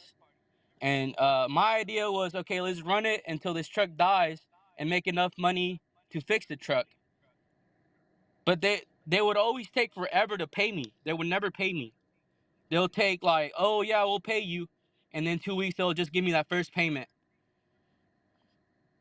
And then the second month I just didn't have enough money to to run the business. I had to shut everything down. I was 21 at the time, and my insurance was $1,600.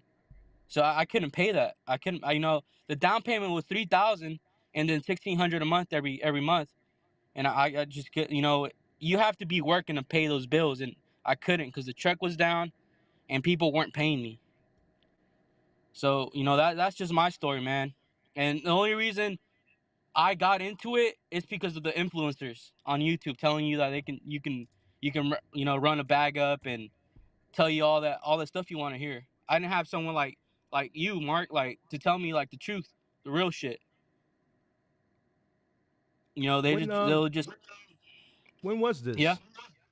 It was in May of 2023. Where's the truck now? I sold it to get my CDL. So you said you bought a coaching or a mentorship from someone. Yeah, not a mentorship because I didn't want to spend 5 racks on a mentorship. I just Mm-hmm. bought a $200 phone call, like a consultation. They charge for like, oh, give me a phone call and I explain to you how it works and stuff like that. And what happened with that? Because I think you said something happened with that, right? That $200 Yeah, phone well, call. he just told me that what I wanted to hear, bro. Like, he was like, "Oh yeah, you can make so much money off the box truck business, and you're gonna be making 7,000." And he was telling me buy my mentorship, and I just didn't want to spend 5K on a mentorship. It was just too much, and I told him, well, I appreciate the information. I'll think about buying your mentorship, but 5 racks, that's just too much. So you You know, spent and 200. You spent 200 for him to tell you to buy his mentorship. yeah, basically. Who was this? Well, I don't want to drop any names, bro, but I dropped his name on one of the comments. Kid, right? Yeah. All right. Well, I mean, I wouldn't say kid. He's like around the same age as me. How old are you? Uh, I'm 23 now. I'm about to turn 23 now. I mean, and I'm not saying this disrespectfully, but to me, I'm old enough to be your father. So that's Yeah. why I say kid. You see what I'm saying? So, um, kid to me. Yeah, and honestly, bro, like I feel like everybody like my age, the only reason they're getting into the box truck business is because it's easy. Because you don't need a CDL. You don't need to go, go to a school Well, for 1 month and get your well, CDL. well, well, it's not easy. Let's get the verbiage correctly. It's not easy. There's just no barrier to entry. Let's put it in the proper context. It's no barrier to entry like it is to get into the semi truck lane. That CDL is that barrier to entry. There's no barrier to entry. There's nothing easy about box trucking, as you saw. Well, that's what they make you think. You know what I mean? Oh yeah, it's so easy. All you don't even need a CDL. You know what I mean? Like, that's why I was like, oh heck yeah. And the only person that told me not to do it was my dad, and he's been in the trucking industry forever, and he's an owner operator himself, and I just didn't want to listen to him. Mm-hmm. I thought that I was like, oh, I know more than you. You're just old. You know what I mean? Type shit. Yeah. Uh, and and I just didn't want to listen to him. I had a little money saved up from my job that I worked hard for it, and people tell you, oh, buy used trucks. I bought a used truck, and they scanned my ass. Fucking injectors were bad. In 2 months, that truck went down, and they don't tell you about the little third parties that don't even pay you sometimes. Like, I had to deal with that. I had to deal with, and it was most of the time it was always those Eastern people, the Eastern European people from Mm-hmm. Chicago. You know what I mean? Where are you from? I'm from Oklahoma, So you a Middle American too, huh? Midwest. Middle American, yeah. So see, Okay. here's the thing, and this is what I'm trying to.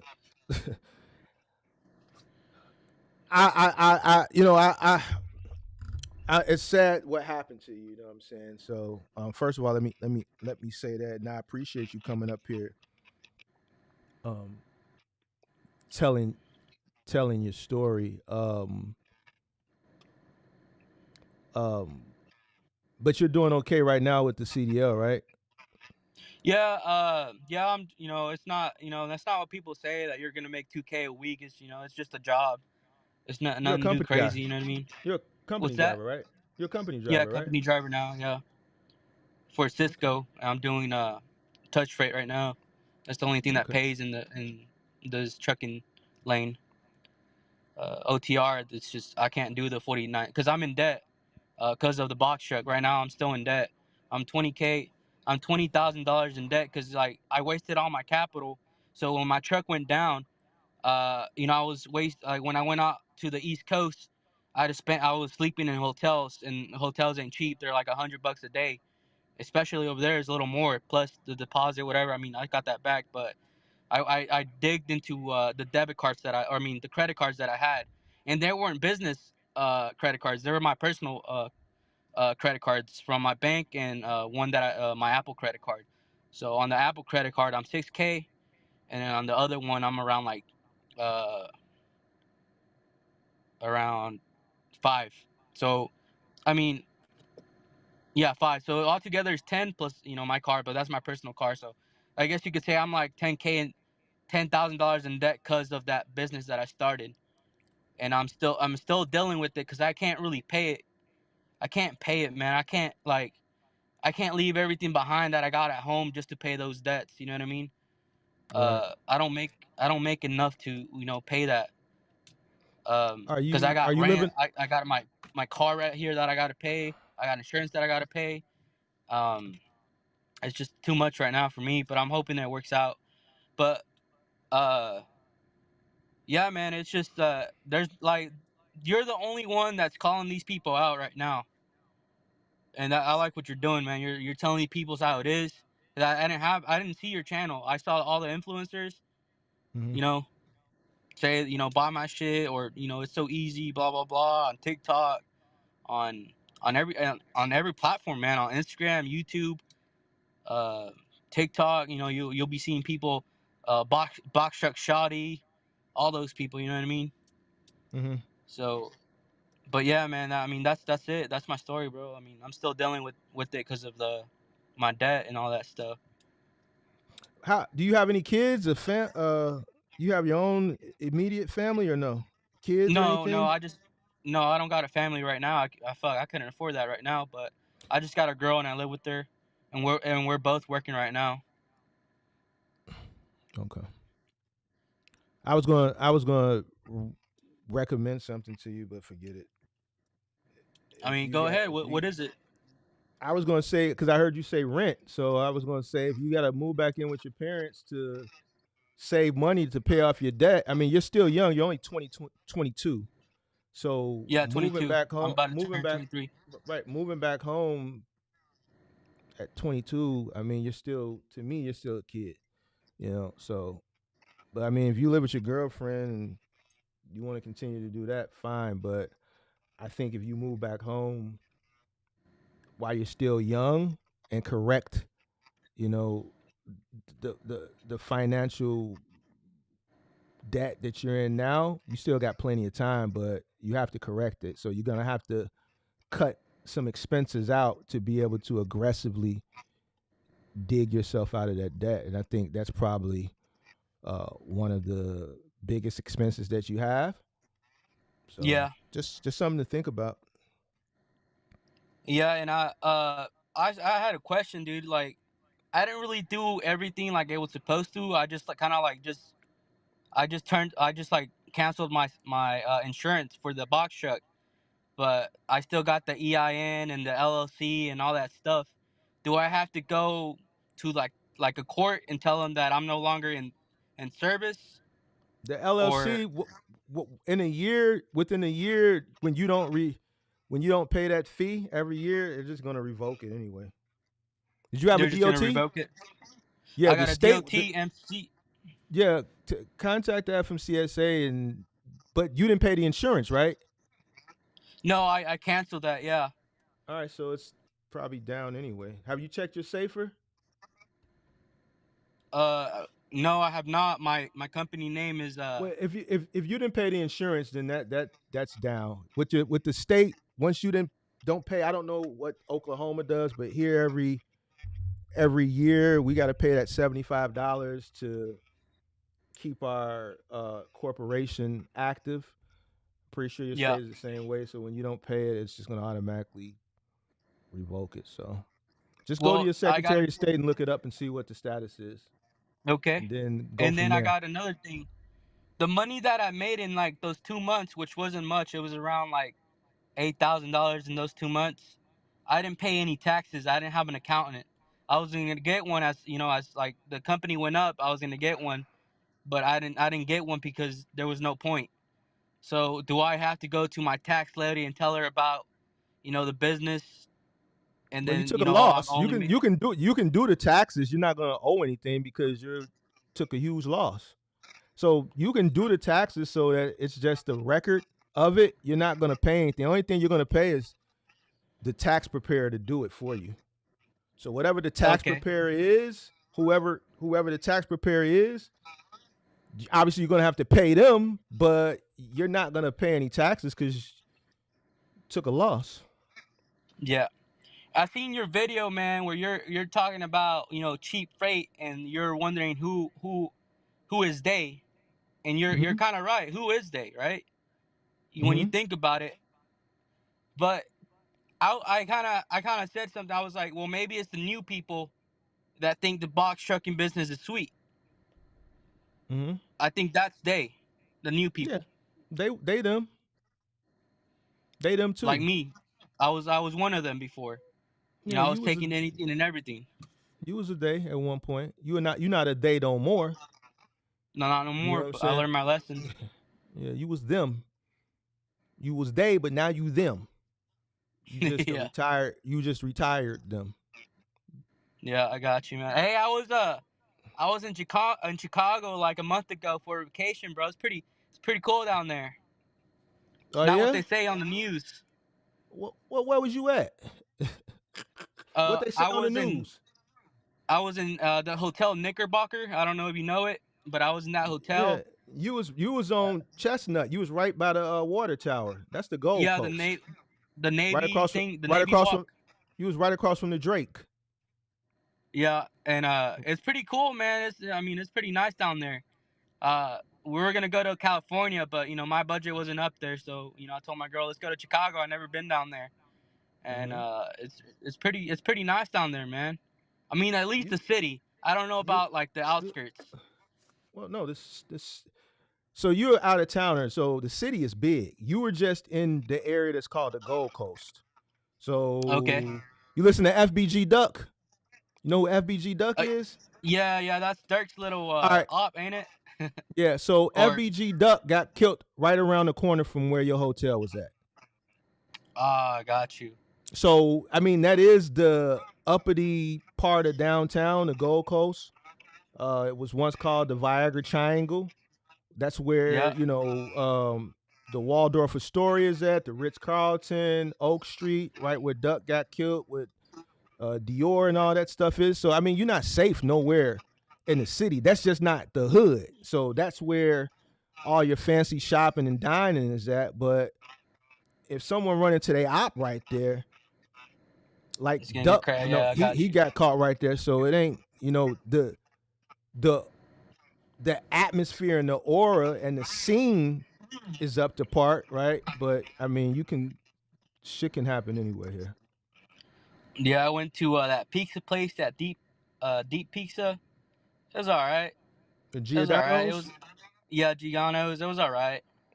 Mm-hmm. Uh, then we went to see the Bean. Mm-hmm. Then we went to the sky deck thing. Mm-hmm. That was pretty cool, dude. I mean, yeah, but like I said, I didn't see nothing that what like you're saying. But I guess I did see a lot of like I guess you could say migrants on the streets selling like candy and shit like that. I never seen Mm-hmm. that here in Oklahoma. Not yet. You You will.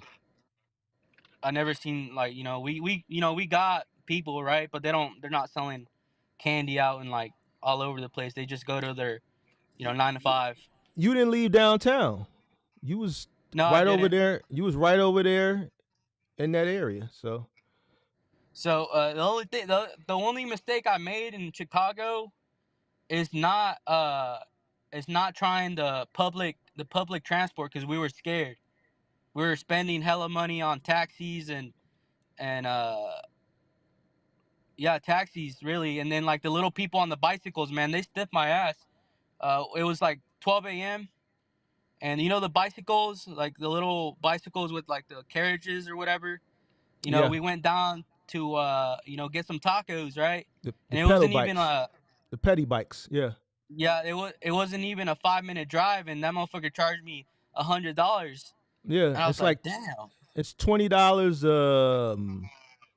Like $20 a block or some shit like that, something like that. Yeah, I Yeah, would. Yeah, you can't. I mean, you can get on those things, but they expensive. It's like $20 a block or $20 yeah, they're expensive, man. every 5 minutes or some shit like that.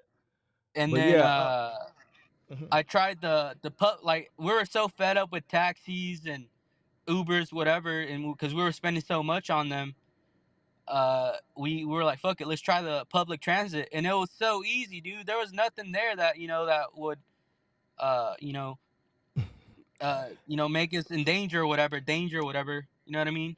Well, 4 people got killed on the public transit this last week. Oh They shit. got Well, they were killed on the blue line while they were asleep. I think they were coming home from damn, work or something. But it was 4 people. He killed 2 people on one car, and then he killed 2 people on another car. So damn, shit, man. That's shit, what I'm shit saying. happens That's on what public transportation. It's just we we were scared to go on there. But like the last day on that bike, I was like, you know what? Screw it. Let's just buy. It was cheaper and it was easy, but it was just the fear factor about it. mhm. Yeah, you're supposed to have situational awareness. I mean, you come to a big city like Chicago and New York, the shit that you see on the news is real. They're reporting real stories. It's just that area that you were in, the only time there's going to be issues is if people run into people. Like where you were staying, robberies happen all the time. Like you'll get robbed right where you at, broad daylight, because there's people like you that are tourists that are just walking around looking at skyscrapers, and somebody's gonna come to Yeah. ask you what time it is or some shit like that. You ain't gonna know no better. You gonna look down at your phone, and then they gonna push you into the wall and take your shit. Like you can just be walking down Michigan Avenue and see that shit happen at 2 o'clock in the afternoon. That ain't that's Oh, okay, what I you really got you. I get got right you. where you were at. But like FBG Duck was like literally right where you were staying at, and there was a shootout at 3, 4 in the afternoon. So you'll catch that if people run into each other. But the area you're in, it's people getting flash mobs, people getting robbed all day, shit like that. Got you. I got you, man. But yeah, I mean, I had a good experience, man. Only the only time I had a bad experience was at the sky deck because the little security guard that checks your checks if you have any weapons. Mm-hmm. He was kind of being rude, and I just didn't like it. And I told him that, hey man, like, I'm a tourist and all that, but you don't gotta be rude. And then we got into it, and he was like, oh well, you feel some kind of way about it. Well, you can leave. And I was like, well, I'm not trying to leave. I'm not trying to ruin my girl's vacation because of this, but that's the only time. Mm-hmm. But yeah, man. Hey, I appreciate what you do, brother. Saying it how it really is. There's not like people don't say that, man. Like honestly, I don't like. I would think that you would be like hustling these people, to buy your mentorship, but you're not. You're Mm-hmm. actually giving them the fucking, the real deal. And I didn't have that shit, dude. Even if I seen your videos back then, I probably would have been, oh yeah, he's just a hater, type shit, something like that. I probably would A have lot of like, oh, he's just a hater. a lot of people used to say that until they realized what I was saying was the truth. I mean, new people come across now and again. There's a guy who was in here earlier, you know, but when you're naive, you're naive. If you got a massive majority of people telling you one thing, and then here's this one guy who's saying the complete opposite of what the mass majority is saying, of course I'm going to be the anomaly, and to the younger generation, I'm going to come off as probably what you would consider a hater. But the truth is the truth. Ain't shit easy about business, nothing. So, some people just have to learn the hard way. You know what I'm saying? Yeah, Now, man. my And the thing, aggressiveness just comes from the environment that I come from. So it's just straightforwardness. It's just what that is. So Gotcha, man.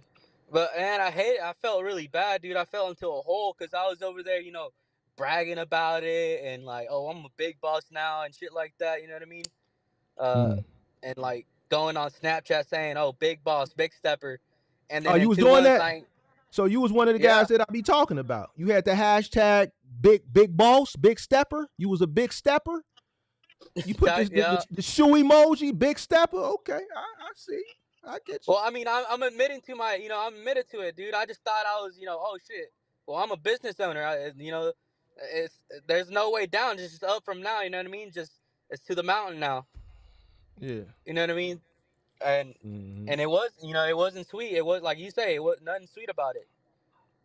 That shit My sweet. my dad's been in business for 2 years, but Mm. he has connections where he can, if something went down, he can call up his uncles or his family.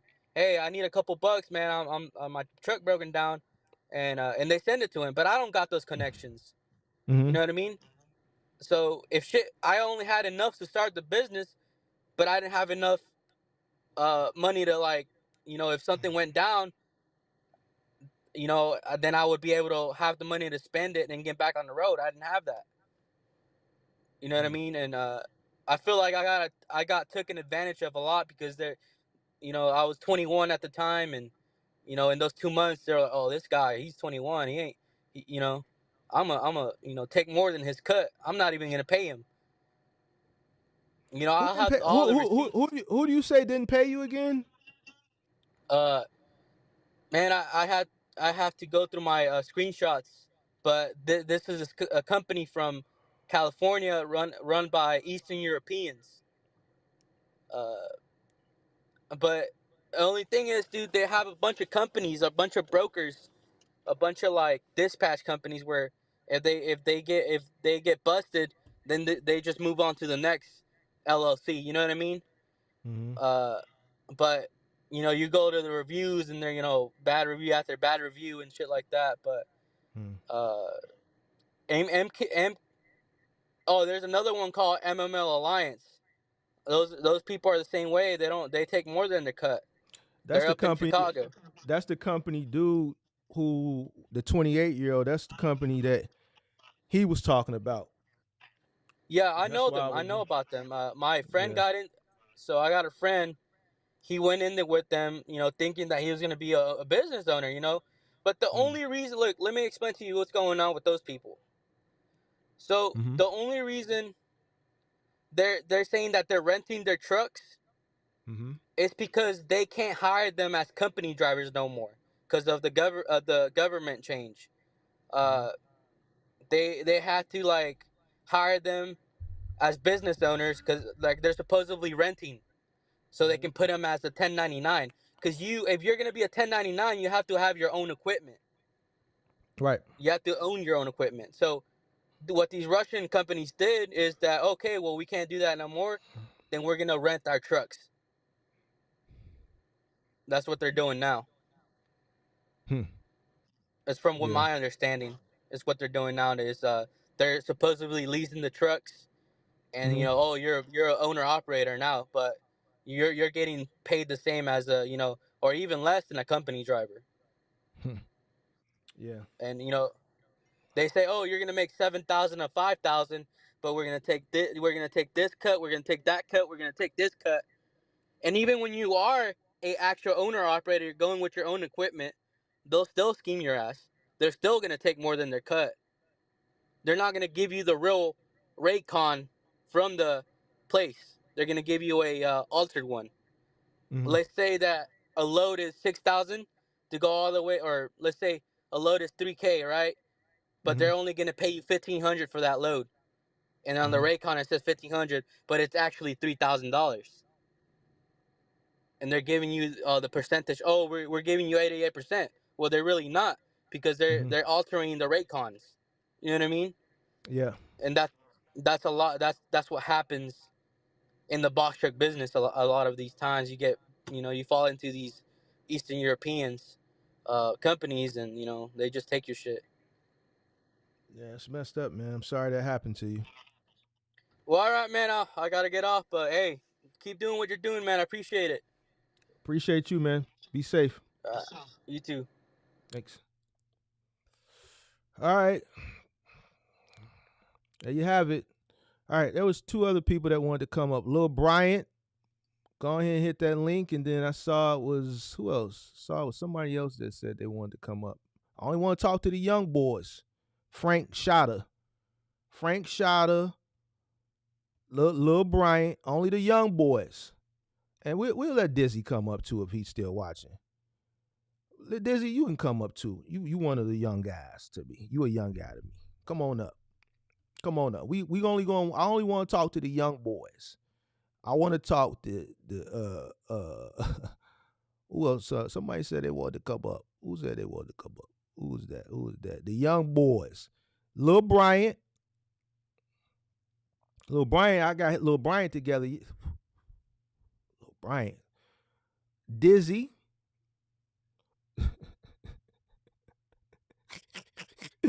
Oh shit. And Frank. Frank said, man, he want to come on up. Come on up. Link pin to the top of the chat. Listen, you can tell your favorite, you know what I'm saying? We ain't ducking it. We not ducking it. You smell me? It is what it is. Tell them come on up.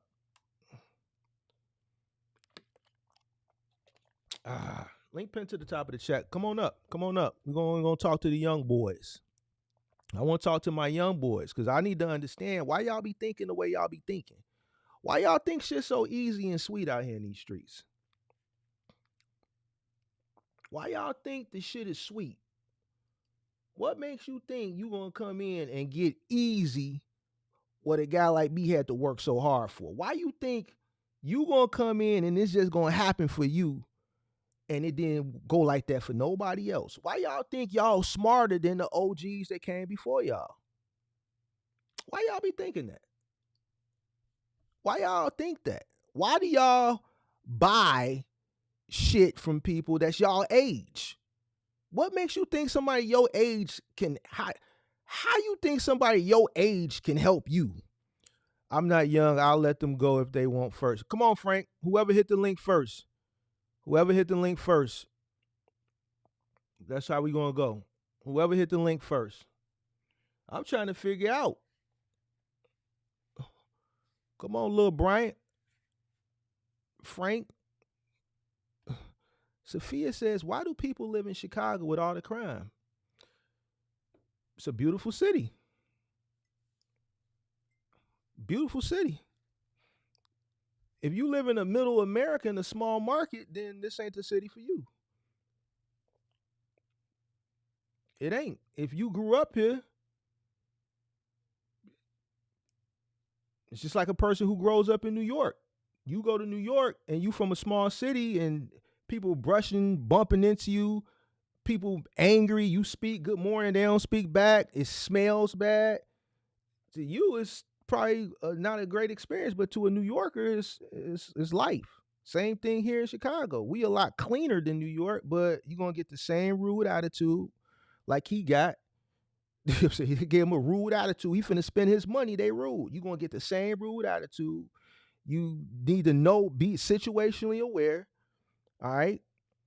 Don't walk around saying good morning to people. Don't walk around downtown with your head all buried up in the skyscrapers, because then little four of them gonna know you sweet. And while you walking up looking at the skyscraper, them 15 little shorties over there, they watching you. You didn't see one of the other little shorties walked up the street, came back around, now he walking behind you. And while you walking and shit and looking up and pointing and shit, they snatching your phone right out your hand.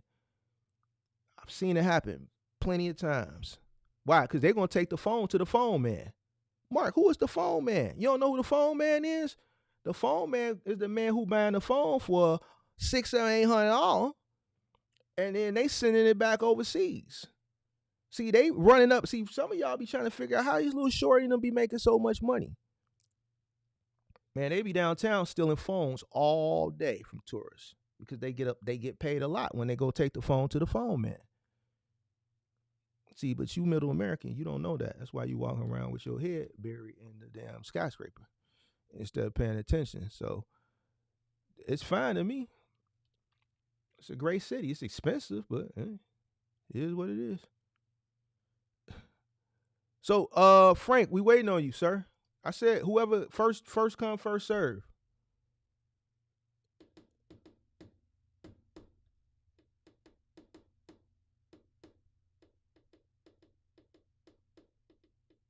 First come, first serve, Frank. Link pinned to the top of the chat. I don't think Dizzy coming up no more. I don't think we ever gonna see Dizzy again. Y'all might as well just stop thinking Dizzy coming up. Dizzy ain't coming back up here. He just gonna talk in the chat. That's where it's safe at. That's where it's safe. So we waiting on Frank and we waiting on who was that? Who was that? Lil Bryant? We waiting on Lil Bryant. Come on up here, Lil Bryant or Frank.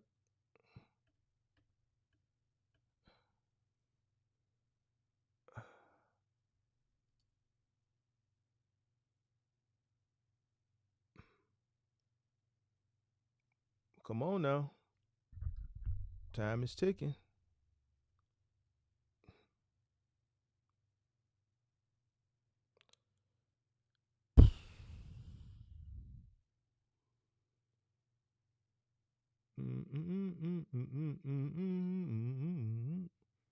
Heavy Goodman said, I caught the busted jerk 48 one time.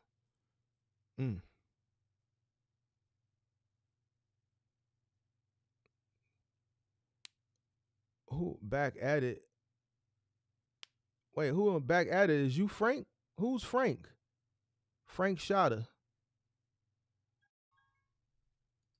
Who is this? Lil Bryant? This is Lil Bryant. Let's talk to Lil Bryant. Let's talk to Lil Bryant. Uh-oh, we got everybody. Everybody likes to call at one time. That's all right. We'll just do everybody at one time.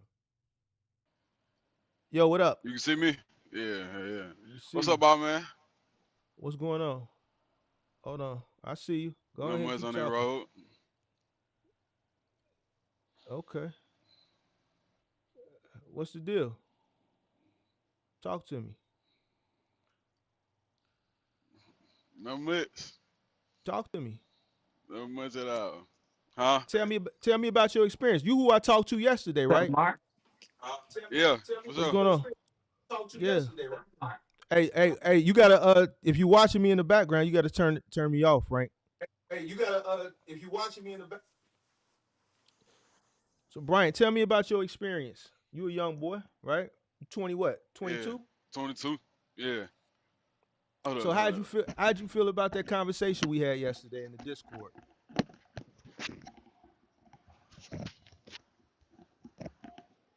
Oh, you just had to switch the headset over. I couldn't hear you. How'd you feel after we had that conversation yesterday in the Discord? I feel like, I don't know. I really ain't feel no type of way because I had already felt like that. I felt, Oh man. kind of took advantage of. I Oh felt man. kind of took advantage of. Yeah, you kind of, I Hold don't on. know. Well, I said you real with me though. I can't say that about you. You real with me. I was real You with just you. really confirmed. Yeah, for sure. You really confirmed what I was already thinking. Okay. You confirmed what I was already thinking, man. Yeah, I paid $3,000 for that mentorship. Had some money. Okay. Kept saying box truck and kept saying box truck in on their Instagram. Every time I come over there, box truck in, box truck in.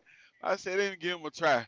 And I understand what you're saying. What can a kid give to me? You know what I'm saying? Because we almost the same age. He a couple years older than me. But I wasn't even thinking like that. I was thinking as if, like, I have no experience in this at all. And he does. And I don't really mind paying for knowledge because I have a couple friends that are younger than me, and like they have more technical knowledge than me. So it was Mm-hmm. really I don't mind paying for information, especially if I thought it was correct. So I wasn't really thinking of the age gap. I was just really thinking of, hey, maybe he knows something that I don't know. He in the field that I'm trying to get in, and I'm just trying to get some knowledge. So it really wasn't no what could he teach me or we the same age, so what he could teach me. It was just really kept seeing him. He looked like a good guy, you know. So I just what you said. I just tapped in. I Mm. just tapped in with him. I just tapped in with him, man. So But yeah, huh?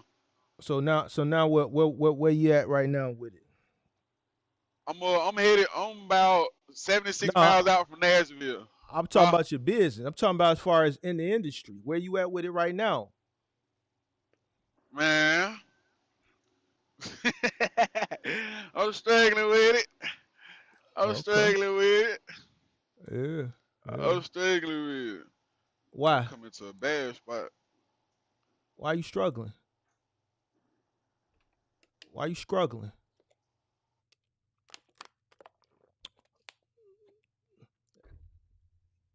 Everybody called at the same time. Dizzy called. Everybody called at the same time.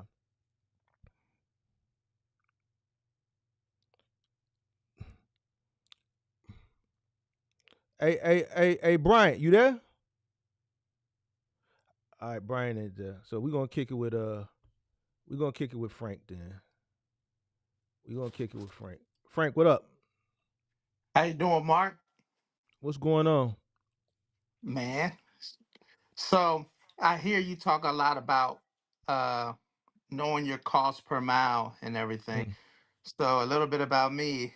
I used to work for a company and then I decided I didn't want to work for anybody anymore. So I decided to cash out, buy me a box truck. So I got that on. So I went to a company to do like to see how everything was gonna be.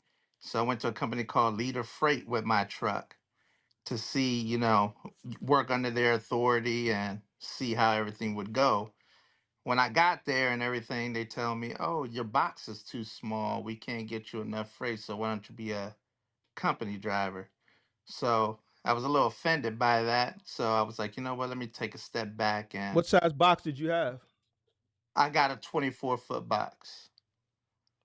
So I guess my dimensions weren't the dimensions that they were looking for. But when I started doing the company driving thing with them, Mm-hmm. I noticed that everything that I was putting in the box truck that I was using of theirs, I could have put in mine. Mm-hmm. So running for them wasn't what it was. It was like, how can I say it? I wasn't seeing the money. They wouldn't let me see the rate con, so to speak, which is understandable. So I decided to leave, and then now I'm basically stacking up. So I want to know from you is what type of money do I need to have to maintain a truck and run off the load board or whatnot? I got the truck situation out the way where I bought it outright. How long have you been doing this? How long have you been doing this? Well, this is a new venture for me. So like how long? How long have you been doing this? About I would say maybe about 4 months. So the truck is just parked right now? Yes. And you say you quit your job. Yes, I quit it. Uh, to start. I did my MC and DOT, Well, so let I'm me. waiting on Why? that. Why'd you quit your job? Because I wanted to go ahead and jump out there and do the owner operator thing. I know, but why? I wasn't feeling it anymore. I basically wanted to run my thing, do my thing. What were you doing? I was basically doing like unloading freight, hands on stuff like Cisco and stuff like that. So you a warehouse worker? I was a CDL driver, Class A, basically Whoa, doing wait, wait, freight. wait, wait, Like, wait, wait, wait, hold, stop. You all right. gotta, you have a CDL, Oh, that's correct. and you were a company driver, Yep. and you wanted to stop being a company driver to drive a box truck. Yeah, I wanted to because I So, started seeing. so you Okay, want to go make, ahead. you were working for Cisco, Yes, so you was loading and unload. You were unloading at each stop food correct, products, right? Correct. And that pays pretty good. It's work Yeah, it associated pays with it. pretty good. It pays pretty good. I'm not gonna lie about that Okay. part. But the thing was, I started seeing a lot of the different influencers outside of you before I got onto you. And I started seeing, I know, granted, it was, they were doing this business during COVID on out. And then, you got your online groups on Facebook. And a couple of people did show me some of their settlements on the type of money they were making. So I was like, you know what? Let me buy a truck and work off the low board and see what it is for myself. And there's a couple guys I still follow that I talk to. They're doing well.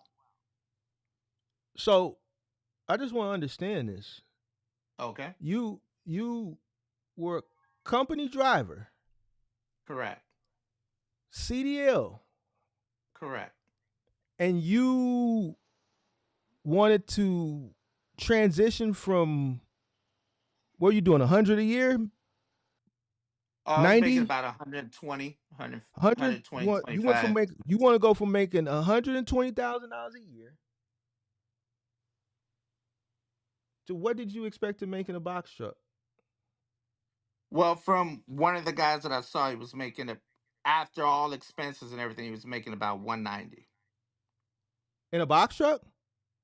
Yeah, he works off the low board. Hold on. Net. Well, you know what? I'm No, no, not no, no, sure no. if it was Okay. okay. Was it net? Was it net or was it gross? I want to say net because I was seeing like what he was. I was seeing what he was How? bringing. He was How? well. He was making about 3,000 a week.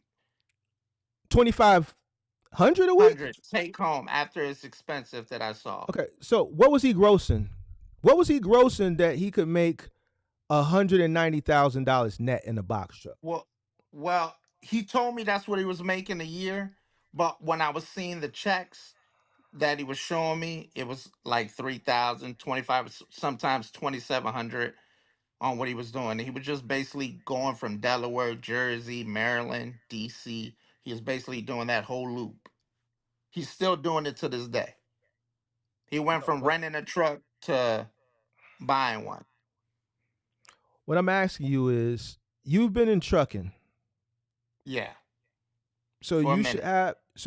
have some understanding of trucking. Maybe not so much from an owner operator perspective, but still you should know some type of numbers, right? So Right. what I'm trying to understand is how 190 net. That's almost $200,000 take home. Impossible. So what do you think he's grossing? Because Well, here's the I'm thing, not one. I don't know this Okay. person, but I don't believe Right. that. Okay, that's fair.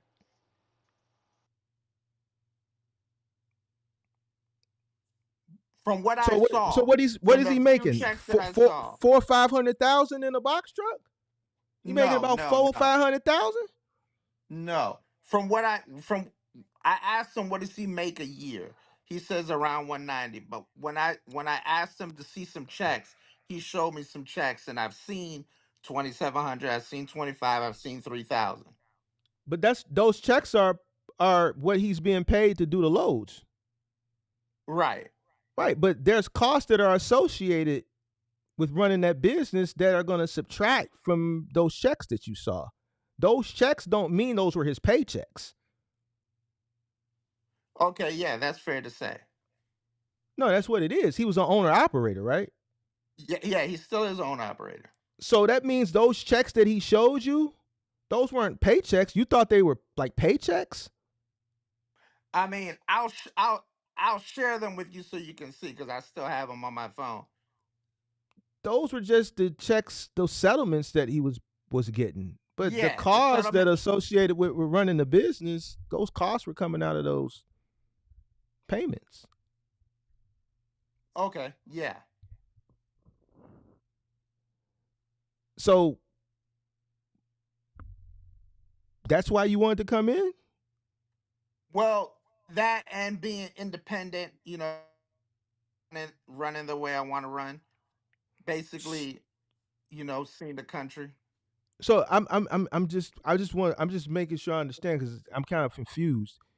Did you think you were going Okay. to transition to make more money, or Yeah, I thought I was going to transition to make more money because, so you thought what did you think transition to a box truck was going to net you? well, from what I've seen on through watching different influencers and the couple people that I saw, in person and talked to them, they all said that they make pretty good money. Some of them showed me their checks, some of them didn't. And I've seen checks 2,000, 2,500, and I figured, hey, I work just as hard. I could see that. You're looking at, okay, those are checks, but what about the Correct. costs that are deducted from those checks? See, you're looking at from a this goes back to worker versus boss. See, when you Okay. looked at those checks, you Mm-hmm. automatically associated those checks with paychecks. If I'm Yeah, an that's owner what I. operator and I show you a check Mhm. from a run, let's say that Okay. let's say that $2,000 check, there was costs that Mm-hmm. were associated with obtaining that check. So Correct. that $2,000 is not all profit. Okay, fair enough. Yes, correct. So with him showing you 190,000, I'm gonna say it was gross. You thought that that was going to be better than the 125 that you're making as a company driver? Well, I figured if I, because granted, the people that I'm showing you, they don't run like hard. They like they got certain periods where they go home a lot. So when I was seeing that, I figured if I worked harder than that, I could see close to that or even better. But Because there are guys out there that are making money. you're thinking from a net perspective. Yes, I'm thinking from a net perspective, not a gross perspective. So you thought you could net 190 when you saw it, that's what you thought you could No, net. no, I didn't. I figured that I could probably net somewhere around 150, 160. So what did you expect? What do you expect to gross yearly in a box truck? Well, that's why I'm calling you to figure out because I've been watching you lately and I want to get your take on it. You're not going to net no 190. Okay, that's fair to say, correct. So, cost per mile and everything, if I Let's run say hard, what would I be thinking? let's say you run hard as hell Okay. and you average about 5,000 a week. Let's say you do about Oh, 250 gross for the year. all right. How much of that you think you're going to take home? Probably, I want to say probably about a quarter of that because expenses and everything.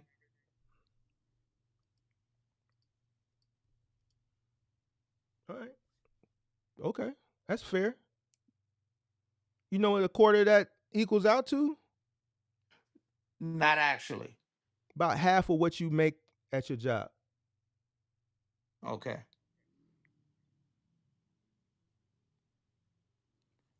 So what you're saying is working a job is better than running your own business It's not what I'm in the saying. box. What I'm saying is you Okay. didn't do no what I'm saying is you didn't do no due diligence. Correct. That's You what I'm here allow for. somebody to show you a check and you got excited and you quit your good job to go Hmm. start a business that you thought you was going to make more money to make half of what you was making at your good job. Correct. It comes with sacrifices, understood.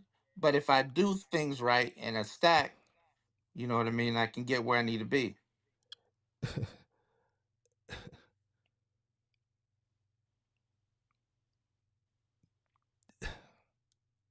How old are you?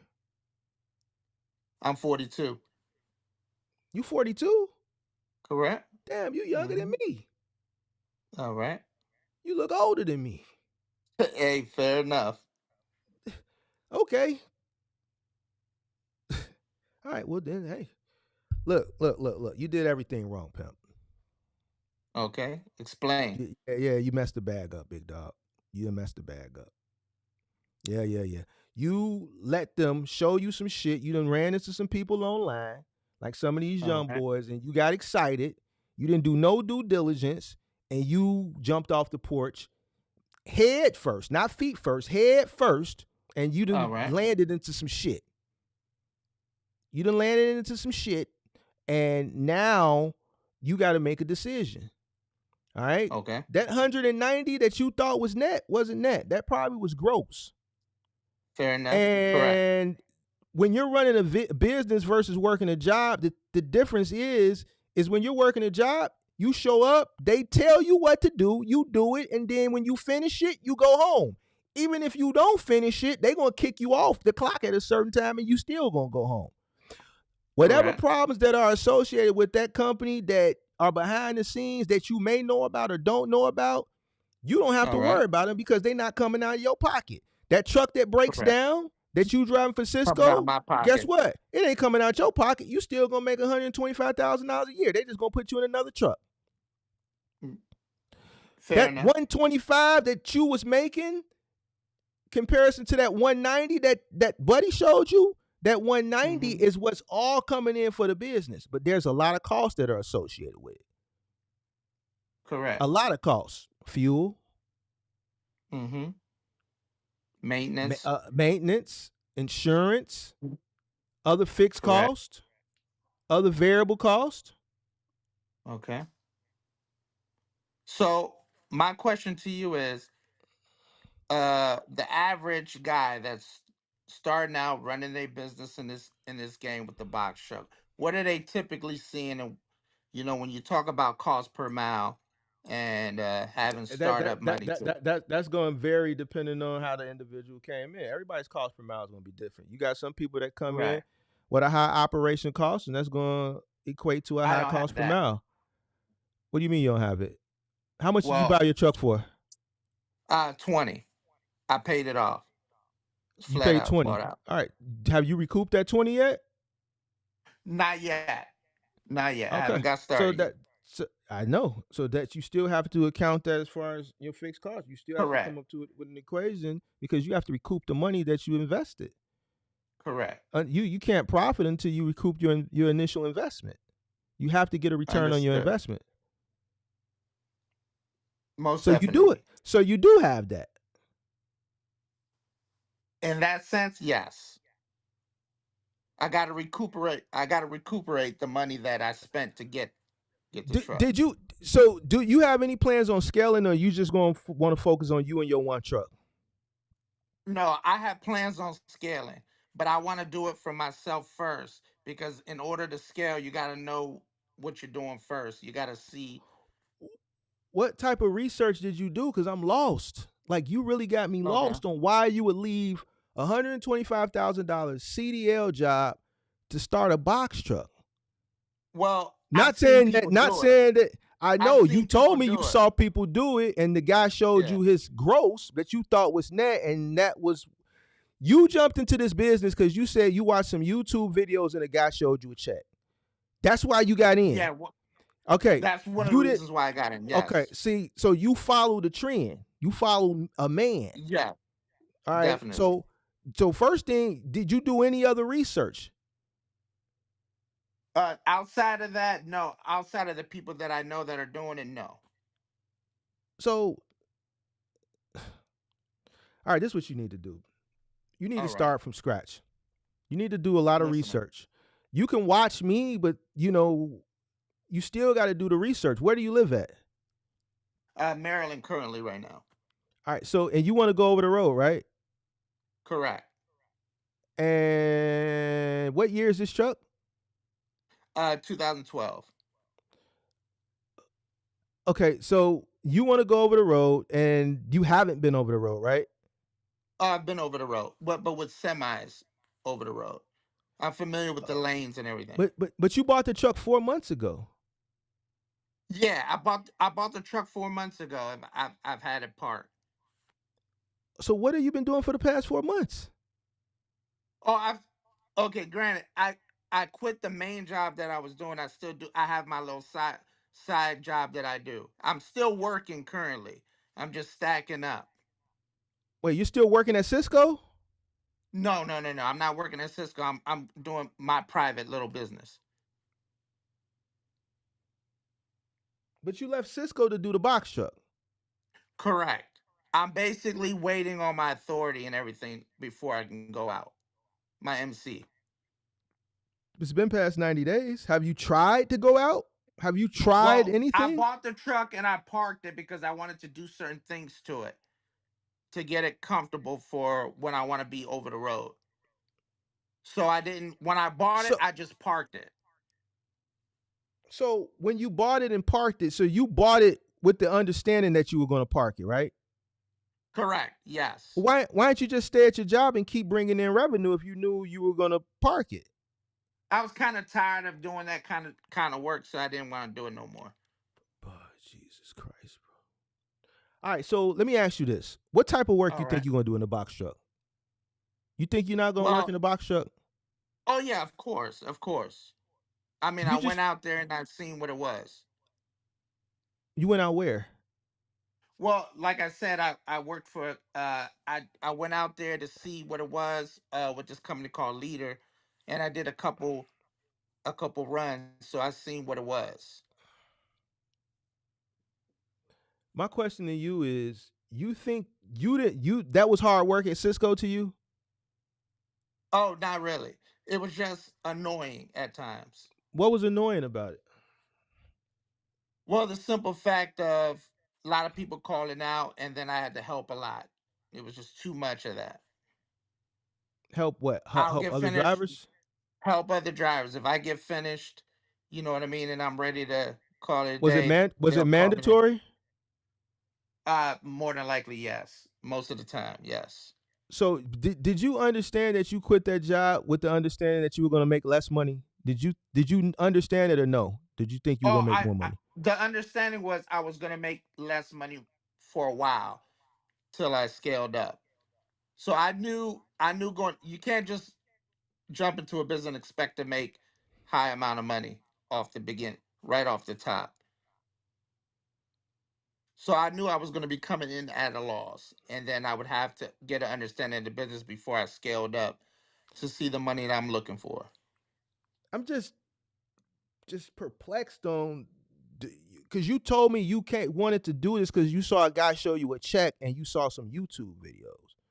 Yeah, I saw a couple That's influencers and stuff. Granted, who it who is was these who is these pre-pandemic. people? Who is these people? Midwest Trucking, OT Box Truck Shorty, the guys at Box Truck Bros. I watched a couple of those people And this was all during the pandemic. during the pandemic ongoing, and then I kind of stopped watching them, and I've been more focused on watching what you've got to say. So that's when I was like, you know what? Let me talk to this guy. He seems to know exactly what it is.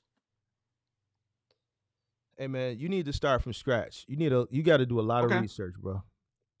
All Like right. a I'm listening. lot of research. I'm gonna be honest. I think you're a little naive, man, to be 42. Okay. Um, I think you need to start from scratch, do a lot of research, fully have a full understanding of what you're investing in. You already got the truck, all right. I'm assuming you got insurance, right? Your Correct. authority, everything is active, ready to go. I just think you naive, bro. All 42 right. years old, man. You tell me somebody showed you a check, like, and I believe based on what you were telling me, you thought that was net, and that's impossible. I'm just keeping it a Fair buck. enough. You got Understood. a lot of research to do. Um, a lot, a lot. I mean, you already out there. You got everything that you need. You're already running. I just don't think you have the mindset from a business. I think you still stuck in that workers mentality. You're absolutely correct. I am. And So and I'm you trying need to to, transition into not being that way. yeah, so that means you have to educate yourself on business. You need to get your business acumen up because, Okay. out here in business, you sweet. Like everybody gonna take Correct. advantage of you. Like just the conversation I'm having with you from the beginning, are you Mhm. sweet? So the broker's going to sense that too. Correct. You want to run over the road. So that's why I'm seeking your advice. Yeah, you got to educate yourself. Like you already got your foot in the door because you got what you need. But now it's just you that up here. Yes, exactly. So Where do I you've been in start? Is you've been in trucking for I don't know how long have you been in trucking for. You got a 15 years. CDL, Oh 15 yeah, years correct. with a CDL. And what's crazy to me is why you want to do box trucking? Why you just didn't go get a I goddamn? I mean, cause what I've seen and some of the people that are around me that got it, they got more than one, and they're doing well. But you And I'm going off looking at from where other I'm at. men. But see, no, you looking at other men. You seeing people Okay. around you. What research have Okay. you done? Your journey and Not they much journey, two research. different journey. You married? Correct. No, not married. You got kids? No kids. So you live alone. Correct. All right, so you have to do research. You can't base what you think is going to happen based off what you see other people doing. They could be making shit look like something that it's not. Their That's journey and true. your journey, their journey and your journey going to be different.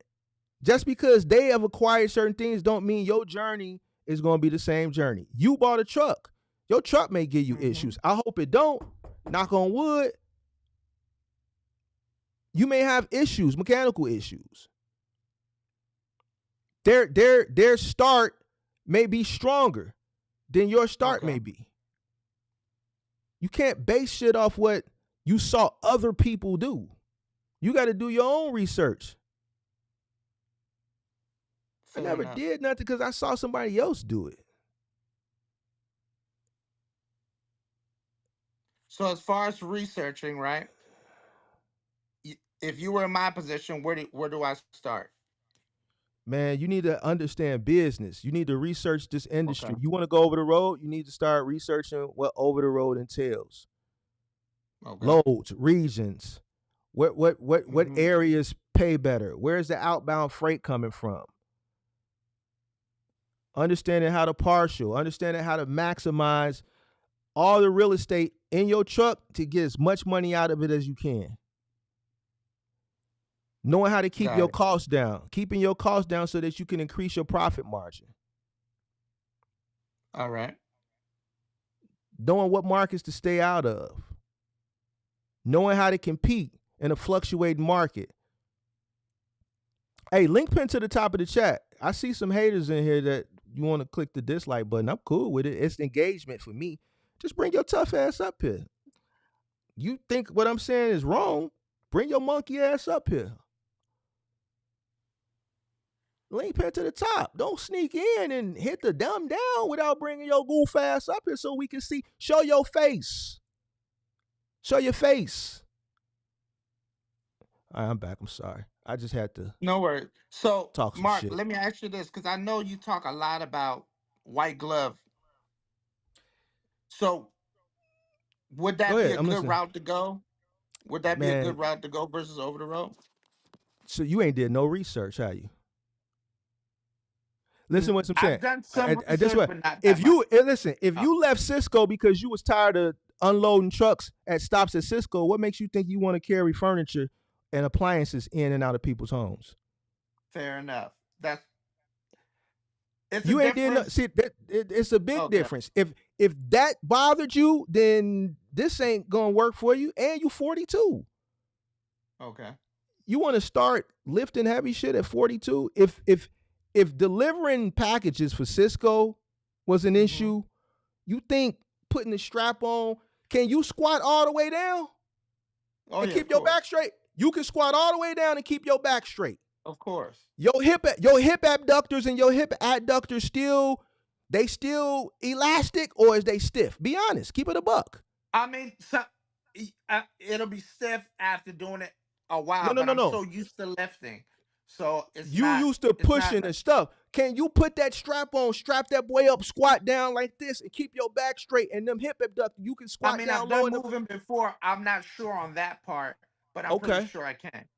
Okay, well, a lot of people are sure they can until they get out there. That's the point. If Fair you're enough. complaining about unloading a semi truck with a mag liner, you putting boxes on a mag liner I mean, granted, yes. and you pushing. But okay. It ain't a lot of physical shoulders and your deltoids and traps and biceps and I get where you're coming from. triceps and hips and lower back, upper Makes back, sense.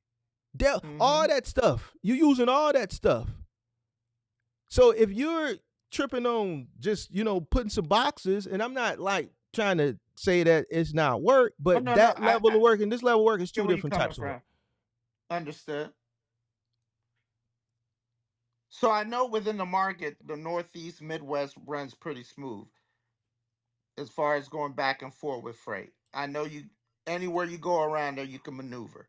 I You take that you from you what I've done over the road, and I okay. can see the map. When Okay. I downloaded DAT load board and a couple other ones, and I see the freight. I'm looking and I'm seeing within the Midwest Northeast region, you can pretty much maneuver back and forth, back and forth. Okay.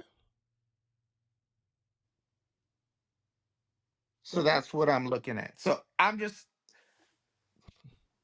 you're right. I have to, there's a lot of research that I got to do. So, and I got to get myself out of the worker mentality and get into the business mentality. I think you need to So, toughen up too. okay. Please explain. I don't think you ready for what's about to come. Okay. You could be right. You know why I say that? Because of some of the I'm listening. decisions, s- what led you to some of the decisions that you made. Makes Somebody sense. showed you a check and you went and bought you a truck and some My videos you ultimate saw. goal was to be a boss, like on my own and do it for myself. It take a There lot you to go. be a boss. But And the first you're thing is absolutely right. mentality. Hmm. And the way you started, Wasn't the right and, way to and, start. and I'm just going off what you told me. No, no, you're right. Like even still, like I feel like you should have still been working. You bought a truck and parked it and quit your job and parked it. You could have Hmm. if you knew you was going to do it, why you just didn't keep working, bring revenue in? Well, I still got revenue coming in. I'm But just here's what I'm not saying. Here's what I'm allowed saying. You doing let that. the job got so frustrating to you. Yeah, absolutely. Being there for What so long, yeah. what you think gonna happen with your business? Oh, it's gonna be frustrating, but the difference would be it'll be mine versus me running for somebody else, Mm, and it be theirs mm-hmm. Even though you gonna make about half the money you was making for Cisco, that's all that matter. until I scale. If I learn the business right and I do it right and I scale, I'll make more. But I'm okay with making less in the beginning. And where you from again? You said I'm from Texas, but I live in Maryland Texas. right You live now. in Maryland. Okay. Yeah, I think you need to do a lot of research, man. I mean, you already in. I mean, there's nothing I can tell you or not tell you. You're already in the door. I just, based on the conversation we had, I just think you need to do a lot of research and maybe change your mentality, and you got to get that dog Right. in you, and be a leader. Stop following trends. I think you follow a You're right. trend, and what upsets me about you is you older. That's why I'm kind of Correct. puzzled and perplexed. I don't really like you. 42 years old, Mm-hmm. and you telling me about some shit you saw on the internet. This is what I expect from these young boys. I don't expect that from an older guy. I don't. I mean, when you see these things and then you go out there and you talk to different people who are No, doing, I don't see nothing. I'm from the crib. When I see I shit mean, all the time, motherfuckers be like, tap the research. link. Oh, you got Chase, you got Bank of America. You know how many times a day some shit come across me that you got Chase, you got Bank of America. Man, let me go in here. I hear that shit all the time from where I'm from. All type of licks I come across every day. And guess All right. what? I got the common knowledge just to know no. That shit Correct. too good to be true. That shit, I'm gonna get stained. I'm from the crib. I'm not from Middle America. So yeah, I see and hear shit all the time. Right. And I don't fall for that shit. So that ain't no excuse. This why I be making fun. That's why I be making fun of y'all, call y'all Middle Americans, because you say, man, you see things like this, and then, man, I see shit that sound good all the time. Little phone them say, man, tap in with me. Man, you got BO, you got Bank of America, you got Chase, you got PNC.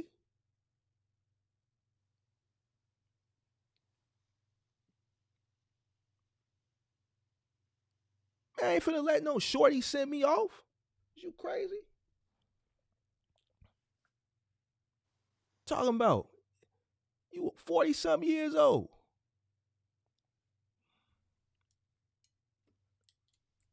So as far as the research is concerned, uh, explain to me what type of research I need to be focused on.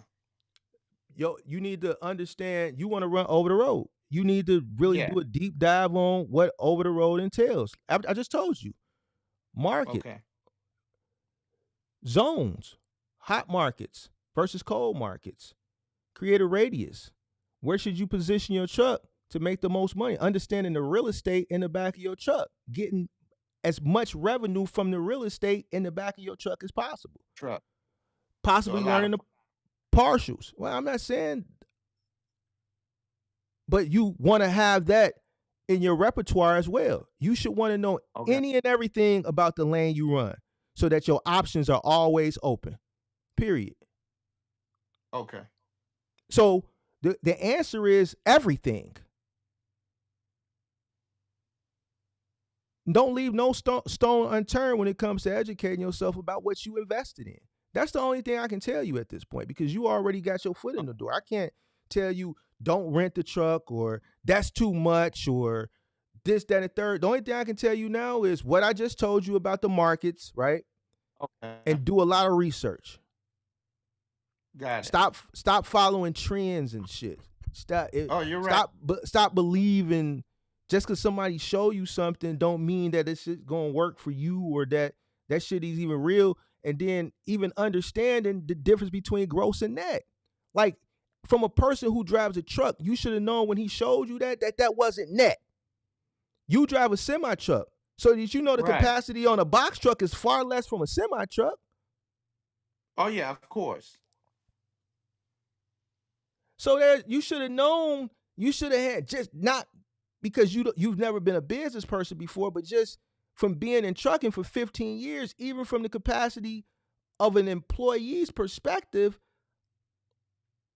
if a person could take home 200 grand from a box truck every single year, I think a lot more people would be doing. Why is everybody complaining that they failing? All right, so that should have kicked into your head too. Right, but what I've known this person for a little bit of time, and I've been seeing this person progress. So why you just didn't ask them the question? Is this gross or net? Well, I what should all have, this but entail? what I saw. What did he show? What did he show you? What, taxes, or what did he show you?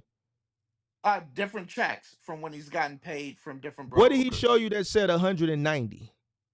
Well, he told me he's averaging about 190. He told you. He told you. Yeah, but I physically saw his checks that he's gotten. 2,500, 27, 3,000, like consistent. I mean, what is he? What is this? What is this person? I don't want to see it. Mm-hmm. I don't count other people's pockets. What does he do for a living? What is he running? He's just basically he's running general freight. He's just going back and forth between Delaware, Jersey, and he gets checks. He gets checks. I mean, like when I say checks, I mean his statements. When I look at his statements, Okay, like he showed me example of his statements. okay. All right. So I physically got some of his statements on me. And that's fine. But okay, so he showed you a statement for 2,000. How much did it cost to make that 2,000? See, you're not looking at it from a business perspective. You looking at a Okay. statement for 2,000 and you think, "Whoa, he showed me a statement for 2,000 on the 21st of August, and then he showed me a statement that was dated the 25th of August for another 1,500." You're looking at it from an employee perspective. You're doing the math. Correct. Oh, that's 3,500 in a week. Okay, but what did it cost him to make that 3,500? Right. So that's where I want to get at, You learning the you keep cost telling me analysis. about these checks, these settlement checks, and that's not like that's what got you excited. I mean, he went from one truck to another, so it's kind of like he's doing something right. You know what I mean? So I kind of want But to be in that kind of so perspective. you want to do it because he's doing it, or is this No, what you want to do? Are not you just getting? him. I want to do it. I want to be able to scale myself. But throughout some of the people I've seen physically doing it, you know what I mean? I want to be on their level. Like who? Some of the people I've been seeing Online? that I know personally, outside of what I've seen online and Where stuff. you be seeing them at? Online? Be Some of the honest. people I've seen Kick it online. with me. Who you seeing online, big I'm dog? listening. Kick it with me. Well, Who you been seeing that there's you a want to bunch of model? like, Who you been seeing that you want to be like? well, I don't know their names off per se off top. What I'm You saying don't know is their what names? I've seen. I mean, the ones that I know personally, I know their No, no, names. no. I'm talking Let's talk about, about the ones you see okay. online. Let's talk about these Okay. ones you see online. Who you want to be like online? Well, I want to be scaling like some of the ones that I've seen online. Basically, like there's a bunch of groups on Facebook, like there's trucking like box truck groups. So I'll individually message some of these people and The talk to them Facebook about, group? You talking about the groups yeah, that be always complaining about cheap freight and stuff like that? correct, You want to correct. them groups? They Some of be the in there people that complaining, don't they? They be in there complaining, well, don't they?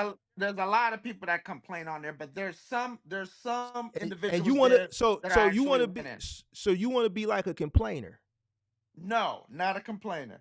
Help me Some of the understand. people that I've talked to, some of the people that I've talked to that's on there that seem to know that would correct some of the statements of some of the people complaining about cheap freight and stuff like that. And they would say pretty much what you were saying is there's no cheap freight. It's what's cheap to you may not be cheap to the next person. So those are the type of people I tend to message and see why they think the way they do and see what they got going on. And some of them I developed a relationship with, and I've seen some of their, how they've been scaling.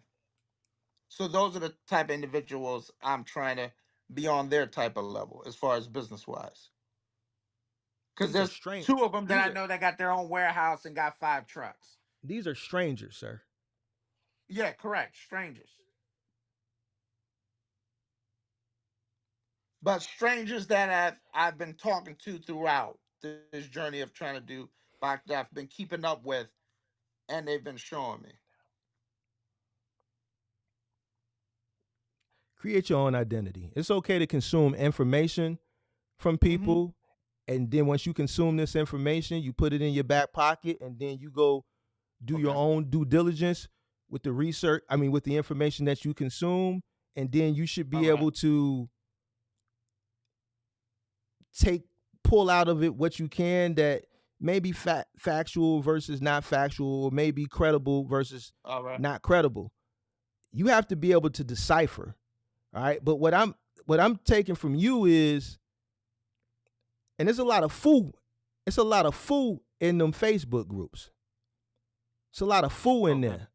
And you can't see who's behind that shit. They could be finessing you Mm-hmm. to do how like they did Buddy earlier. Get you to run a load, them dispatchers or whatever is in there, and then don't pay you. A lot of people get finessed in them Right. Facebook groups. Correct. Do you know this? Do you understand this? Oh A lot of yeah, people get I noticed finessed. that. So Yeah. what I'm having an issue with you is like Okay. you believing in these strangers. These are strangers, man. You don't know these people. This is how people get finessed. You telling me you want to be like some strangers in a Facebook group? Well, I want to be on some of these people's level that I've What talked type of to, developed a level? relationship. Well, they've gone from one truck to two trucks continuously. You seen them in a Facebook group, right? Well, Mm, okay, I've seen some of them I've met on a Facebook group, and mm. I've messaged them. We went from messaging, and then we've talked on the phone. And some of them, actually, two of them helped me pick out the truck that I got now. So some of them, they were strangers, and now they become friends. So I physically, just You met these communicating with people them. for real? What part of Texas you from? Two of them I met personally that I know. One lives in Minnesota, one lives in Chicago. Ooh, Lord. And they just helped you. The two of them helped me decide which truck to get, and one of them, like, because he couldn't physically, he had a different load, he couldn't be with me to purchase the truck that I got now. He basically FaceTime me and helped me see what What to look for and stuff like that. what have you bought? You bought any courses or anything? Any mentorships? No, no, no, I'm not doing none of that because I already know what that is. You relying on too many people instead of doing your own research. It's okay to consume information, but you have to take that information and be able to decipher what's credible versus not. What my issue I'm seeing with you is what I was saying earlier. Okay. You're putting too much of your research and faith in other people, strangers. When you can Okay. sit down, you're 42, you've been in trucking 15 years. Mm-hmm. Some of these people that you're asking for advice probably only been doing this shit since the pandemic. Correct. Why is a 15-year-old vet, even though you was a worker, putting his trust in other people who have less tenure in the space than him? They gotta I mean, FaceTime you to help you pick a truck. Why you just didn't hire no mechanic to go? granted, I had, If a I'm listen, mechanic go if with me I'm to gonna go pick the check it, truck. you pick Okay. up the truck or diagnose it. Well, when I went to go physically purchase the truck, I had a mechanic come with me. But when I was searching and looking at the specific truck to get that has the best fuel mileage and stuff like that, they assisted me with it. Because I look at it like this. Yeah, I got the semi truck and everything experience. I don't have the owner experience as far as the box truck. Some people may know more about, if you're doing the box truck business and I'm doing semi business, I can't tell someone who has a box truck how to run their business. It's a totally different field. You Different. are not you. It's a hierarchy though. Okay. Did you know when you pull up to the truck stop in a box truck, the big semi truckers look down upon the box truckers? Oh, of Why? course. I mean, All right, so there's a hierarchy. So if you're coming from the top of the food chain, even though you were coming from an employee standpoint, 15 okay. years of experience of driving Hmm. a commercial vehicle from that standpoint, there should be some knowledge there. I mean, You might granted, not you I might do not have a have lot of the knowledge, you but may not have the market understanding and a lot of the other understandings from a business owner perspective, but you also did cross country as a oh, of CDL course. driver. Yeah. Hmm. So I'm really having a hard time understanding your thought process. Well, there are people out there that are scaling, doing this. I Oh mean, Jesus. I know You people you like keep right talking now, about scale. You keep talking about scaling, and meaning you bought they're a truck. making money. Hold on, you're Okay. worried about the wrong thing. You keep talking Okay. about scaling when you bought a truck 4 months Hmm. ago and it's been parked. You quit your job, bought a truck, and Hmm. never drove it really. Correct. Why? Why? Because, Because you don't. Because hold on. Because you don't know what to do. well, not per se. I parked it because I wanted to get it comfortable for when I want to get over the road because it's actually a sleeper. So I Get was it doing comfortable. a whole bunch of different things that I wanted to do to it to get ready, and I wasn't necessarily ready to get started right away. So I bought it to park it for when get it ready to where I needed to be, and then get started and just take off. Because I know you Okay. got to be out there. Yeah. Yeah. I mean, if you're gonna do over the road, you definitely got to be out there. Yeah, I got to be out there. So I had to Yeah. prepare myself to be able to get started and just go and not half Hey, time it. hey, start doing a lot of research, man. Stop Okay. listen. Just stop putting your faith in strangers. Even me. Don't put your faith in me. Take the information that you coming up here to receive and Mm-hmm. put it in your back pocket and go behind me and do the research. I'm telling you to do the research. Understand what I'm you going to invest do. in. I don't think you have an understanding of what you investing in. Stop putting so much faith. I think you're Okay. people are you're putting your faith in other people to make decisions for you. You're not making these decisions based off your own understanding of what you've invested in. Okay. Does that make sense? You It makes everything that sense. you've told me from the beginning before you actually even said it is based off what you see. I see guys online and they're scaling now. These a lot of these guys is cap. Okay. I was watching a guy the other day and he had the damn shit photoshopped onto the truck.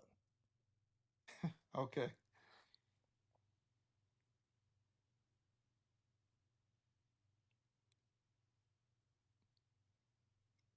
A lot of these cats, come on, bro. You 40 something years old. You should be able to Mm-hmm. see the forest from the trees, especially if you've been doing this 15 years. Oh, yeah. Anybody Uh, that knows, listen, what I'm trying to tell you, if you've been doing this, as long as you say you've been doing this, oh, of you course. should be able to decipher real and not real. This person knows what they talking about. This person don't know what they talking about. Um, You should be able to go and make decisions about trucking based off your own mhm, understanding. One, from research, even though you haven't done it, and two, from mhm, your experiences of being in this industry. You've been in this industry for 15 years in some mhm, capacity. mhm. Why are you putting your trust in Well, strangers? well, it's not necessarily putting my trust in the strangers. It's like I wanted to target doing the box truck from basically people I know that got trucks that are doing it and they're showing me, and I don't get to see them and talk to them often enough. So when I started hearing the wave, because before it wasn't like that, I didn't really hear pre-pandemic people moving with a box truck making, the kind of money that some of these guys are making. Even you've had a panel. There's some of the guys on your panel that are making pretty good money by doing the research. So it can be done. So I want to try this lane. If it doesn't But work out, we hey, I go this semi ain't truck. this ain't Facebook group though. We wool. We This is a different over here. We're different. Yeah, understood. I was gathering information from a lot of different places, though, not And just that's Facebook. and that's great. But what I'm telling you to gather the information, but Hmm. what I'm the issue that I'm seeing with you is you're putting your decision, you're making your decisions. You're not going back and doing your own due diligence. You're just allowing. Well, what you think? I should get this truck? Yeah, get this truck. All right, I'm gonna get this truck. All right, I'm gonna FaceTime you when I get there. Like, man, come on. I didn't have nobody to do none of that shit, right? And I'm glad I didn't. Hmm. Especially like nowadays when you got all this shit going on now. This shit didn't exist. This would have clouded my judgment. You got to Okay. have a strong mind and be able to lead yourself. You are a boss, right? You are a business Hmm. owner. You're gonna have to make a lot of these decisions on your own, but you're gonna have to get that business acumen up. You're gonna have to do the research and get your business acumen up. You relying on too many strangers, influencers, people in Facebook groups. What physical education have you sat down and Googled? Have you done a business plan? No, No, not yet. And I've you ain't did no watched your business. videos on doing a business plan, so Okay. that's what I'm gonna get started on. So you need to do a business plan. All right. What you need to do a market analysis. Okay. Do you understand how to come up with your cost per mile? No, I do not. That's what I wanted to ask you about. I got a video. Just watch the video. Okay. I'm gonna go through the thing and look for the video. Link pin to the top of the chat. We got some haters in here. Go ahead and hit the link. Whoever hit the thumbs down, it's a few of y'all. And I knew I was gonna make y'all mad. Hit the link with your tough ass. I bet you won't come up here on the guys. I bet you won't hit that link. I dare you hit it. Bring your ass up here. See, me, I'm gonna call you out. I love calling people out. I want people to hit the link. I don't like people that hide behind screens and hide behind emoji thumbs and shit like that. I want you to come hit linkage and we can have a dialogue. Linkage. It's pinned to the top of the chat. Stop being a behind the screen tough guy. Come on screen so if I run into you in real life, I could be like, oh, that's you. Stop being a behind the screens guy. Be a real guy. Don't get mad because I'm talking about you and you failing. Or you just upset. You might be one of them influencers that everybody complaining about. Don't get mad at me. You didn't get me. I ain't got no issue with you, pimp. You ain't took me for no money, pimp. So I ain't got no issue with you. But there's some other people that got some issues with you and they like to tell Big Mark about it. So go ahead and explain to me what your issue is. I need you to pull up, hit the linkage, it's pinned to the top of the chat. I made it really convenient for you. I pinned it to the top of the chat. Don't come in and hit the dislike button and not show your face. Show your face.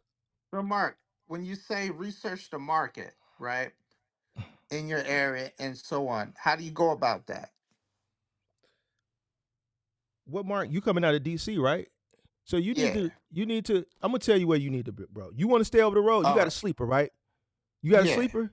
Come to the Yeah. Midwest, bro. Find you a radius Oh, of course. and run Okay. it. Learn partials. I can't teach you Okay. partials. I can't teach you partials. I can teach you how to be a businessman. I can teach you Okay. movement. I can teach you final mile. I can teach you the middle mile. As far as partials, the niche, if I did partials, I know I would be successful with it, but I'm not going to teach you something that I've never done. Okay. You know, Understood. so I've never done it to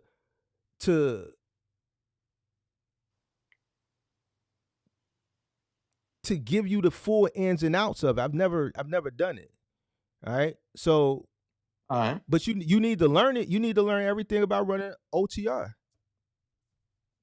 Correct. You need to make as much money for every piece of real estate on the back of the truck.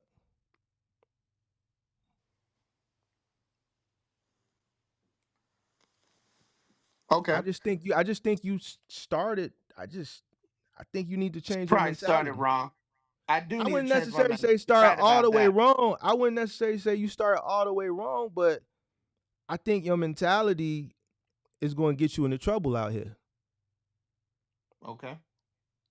Your mentality is not that of a business person. Your mentality is still that of a worker. See how I can be aggressive and just challenge people and dare people and talk shit because I know what the hell I'm talking about. We lost you, big dog. Oh yeah, my bad. Someone was calling in. So you got to get to that level. You got to educate yourself so that you have that level of confidence. It's going to exude. That it's just. I mean, I got confidence. I know if once I get out there. Well, you're a little bit naive. You're a little bit naive. Yeah. That's why I'm kind of perplexed because you older. I wouldn't expect a person your age to be so naive. I mean, granted, I've done a little bit of homework, but I haven't done enough. No. When I say naive, believe in what you see. Well, you keep saying it, man. I see guys and I saw these guys and these guys, we met online and then they became my friends. And like, bro, come on, man. You don't know these people. These ain't your friends. They not, bro. Okay. So this is what I'm saying, naive, because man, a person could stroke you for a long time to get you at the end. Like it's people that spend all they like how you see these cats that get catfished online. Like it be people over in All other right. countries stroking these people for 6, 8, 9, 10, 12 months. Oh yeah. They put that work in and then they stain their goofy ass Hmm. for everything. You don't know these people. These ain't your friends. Okay. Fair enough. They not. You don't know these people. Well, I don't know them all the way per se, but they've never You asked for don't know nothing. them at They all. Do they know where your mama oh, live at? Do they know where your OG live? nah, nah, nah. All right, Not then you don't outside of know the these people I people. know personally that got the box trucks. All right, well then that's a different story. But putting your faith in these people that you talking about in the Facebook group, no. You can consume information from them, but then you still need to go Oh behind yeah. and do their due diligence. Once again, Oh, I'm doing it you're now. you're you're allowing them to lead you in your own business. I'm just picking up ideas from them, information, because since it's good to But get but information from people who are right, already but doing it. right, but the ultimate, once you consume information, you need to still make your own decision. Yeah, it was my decision to go the box truck route. I just wanted to get more information on how they doing with it.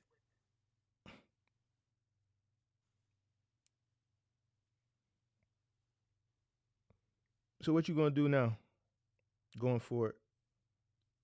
Well, learn my cost per mile, learn the market like you suggested, and do some more research before I jump out there. A lot more research. You got a lot of research to do. You've been paying your insurance for these past 4 months. How much is your insurance? Yeah. 920 It's not bad. It's not bad. Who you got? Progressive. progressive. Yeah. They pretty good, not too bad. I know there's a lot cheaper, but I mean, I mean, I've that's used them. nine 920 is pretty cheap. Yeah. I mean, you're a CDL driver, so that works in your Mhm. favor. I'm pretty sure Yeah. you don't have probably have no points No on points, your no accident. on your abstract. So the fact that you're a CDL driver is great for you. Did you get a Yeah. CDL? Did you get a CDL box truck? Correct. Yes. Okay, so you have a CDL box truck, right? Yeah. Okay, all right. Well, you made the smart decision there. Because Yep. if you would have said you had a non CDL box truck, Nah. I was gonna get you. I wasn't going that route. I was gonna Can't haul get that you. much weight. Okay. I just think that you should be a little bit more well versed in this being that you've been in trucking 15 years. This a different lane. It's the It's it's not so much, but still different. I get what you're saying. It's a different lane because you have less capacity.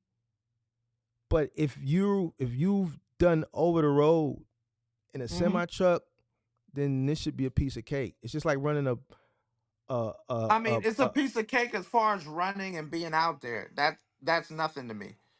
I'm just trying to understand the lanes of freight, like, because being that I'm gonna be coming in with a new authority and mhm, everything, that's gonna be a big factor. I only can work for certain people.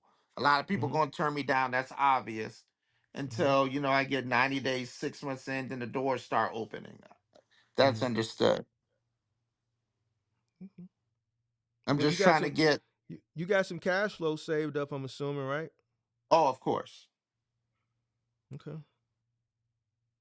All right. Well, just keep doing your research, man, and just, become a businessman. Become a businessman. Get out of that worker's mindset, You're man. I absolutely know right. That's what you've I'm been struggling you've with been right now. right. So workers, you putting a lot of faith in other people to delegate. And that's why I'm saying that's why I'm thinking you're relying a lot on what you see online and the Facebook groups because you've been so used to being delegated that you don't have Mm-hmm. that confidence based on your own research. You have to get that level of confidence up because you are the ultimate decision maker for your business. You don't have Cisco Mm-hmm. to tell you be here at this time, leave at this time, go here. This is your route. This is what you're gonna do Right. for the day, and then the next day, this is Right. what you're gonna do for the day. You don't have that um, company delegating to you what to do day to day. Everything is gonna be based off the decisions you make. Makes sense. And I think that's where you're having an issue at, right? Because you haven't had to make Correct. those decisions. So you don't have that level of confidence and you're probably second guessing yourself and you need Exactly. you need Exactly. right, you need more, you want someone to help give you that assurance. Yes. You So I'm you not hit the money. yeah, so I'm not trying to be tough on you, but the Hey, I'm a business is grown man. tough. I can take anything. You Business is right though. tough. And just how I was able to just have a conversation with you and pinpoint some of the naive you being naive and just to not uh, I can hear the passiveness. A broker's going to take advantage of you. Okay. No, I'm saying that's what's going to happen when people I smell understand it. where you're coming from. So you gotta turn it up. All right. So I gotta do more homework on that. Lot more homework. Start trusting yourself based on your homework. If you don't feel confident, then do more Mm-hmm. research. If you still don't feel Got it. confident enough, do more research.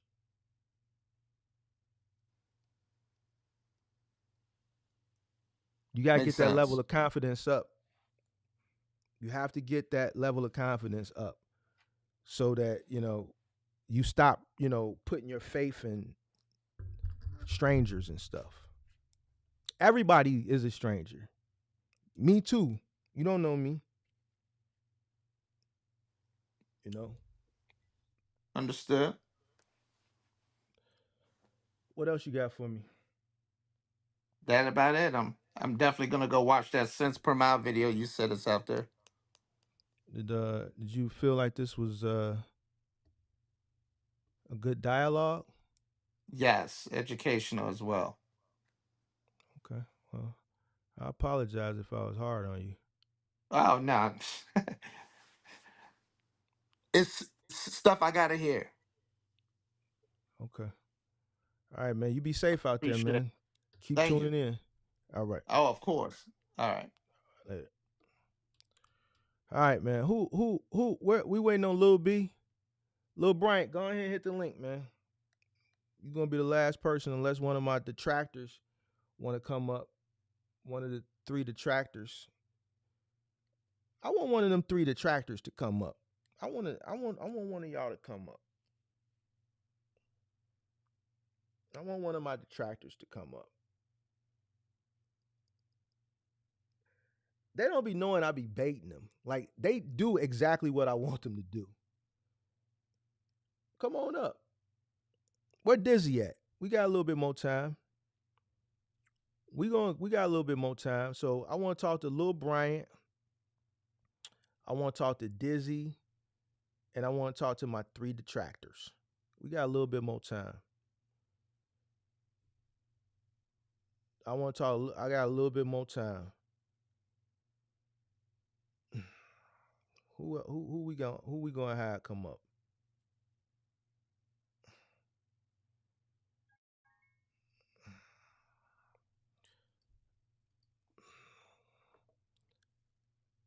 All right, let's finish this conversation. Yo, What's up with it, Bob man? yeah. So where we leave off at? You froze up. You saying, man, you bought something. You feel like you got taken advantage of, and now you say you out here just, man, it's rough out here. Yeah, I had purchased that mentorship from Box Truck Ant on Instagram. And I paid what? Well, I paid him $3,000, and he sent me some videos. You know, they were kind of informative, but it really it ain't what you telling me. Like all the cost per mile, we ain't had no agenda. He was telling me come out here and rent a box truck with $5,000. Just kind of really just pretty much the way the mentorship really is. He really set you up enough so you can get up under him as a you can lease up under his authority for 30% on top of still having to pay your own miles, your own ELD, and all of that. So Mm. I ran one load for him going to Pennsylvania from Jonesboro, Arkansas to Pennsylvania. I ran that one load for him. He showed me that contract telling me 30%, and I still got to pay for everything myself. I told him I couldn't do it. So ever since then, I've been I took let me see. I got a load home with my own authority. I got a load home to like Hattiesburg, Mississippi, and I took me about a week and a half break to try to game plan, and I ended up finding a guy, a friend of a family friend of a friend who was finna shut down his authority, and he had 3 years of authority, and he allowed me to run up under him. The only reason why I was doing it because I was having so much trouble getting lows with my new authority because I was naive. I use the word that you just used with him. I was naive and I didn't do my due diligence of more research, and I didn't know that I needed age on my authority to get the good lows and stuff like that. And a lot of brokers wasn't going to trust me, so I didn't know that coming in. And Ant did tell me that when I was coming in, all he kept saying was it was gonna be tough. It's gonna be tough, but you gotta run. You gotta run. That's all he kept telling me. It's gonna work out. It's gonna work out.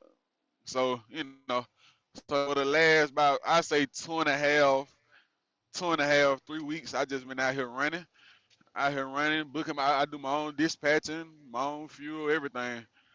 All my other guy who owns the authority, all he does for me is just send me my Raycons, and he does the carrier packages and stuff for me. And that's about it.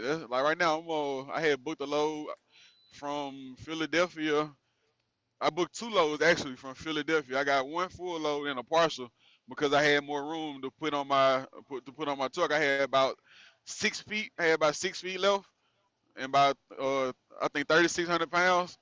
So I went ahead and filled the truck up. So I got one going to Nashville, Tennessee, and one going to Huntsville, Tennessee, for $2,200. So I feel like I'm doing pretty good though.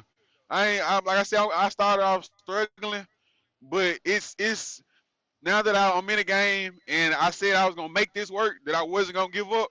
When I kind of had that mindset and I started doing my own research, like everything's been kind of it's slowly graduating for me. And I also have a brother who does hot shotting. So hot shotting, box truck is almost in the same lane. So he gives me pointers and like he kind of teaches me stuff when I need them, and yeah, that's about it, man. So So what's the I'm goal not now? What's the goal now? What's the goal now? right now. I'm So actually in the process of financing me my own truck, man. I had my cousin to co-sign for me. She got good credit and all that. She co-signed it for me so I can get my own pretty good. Low miles, low price. but what And about I'm the trying to age authority up though? my own authority also. And I'm also working on buying. Yeah, I was just finna get to that. I'm also finna cut back on. I'm finna reactivate my own authority, so I can start aging it while I am running under Rolando. But he also told me he wants to sell me his MC number. So I haven't talked to him about that yet because I'm just kind of just a little bit focused. But I told him that we can talk about it again next week once I handle a little business that I got to handle at home. But I do wanna purchase his employees and reactivate my own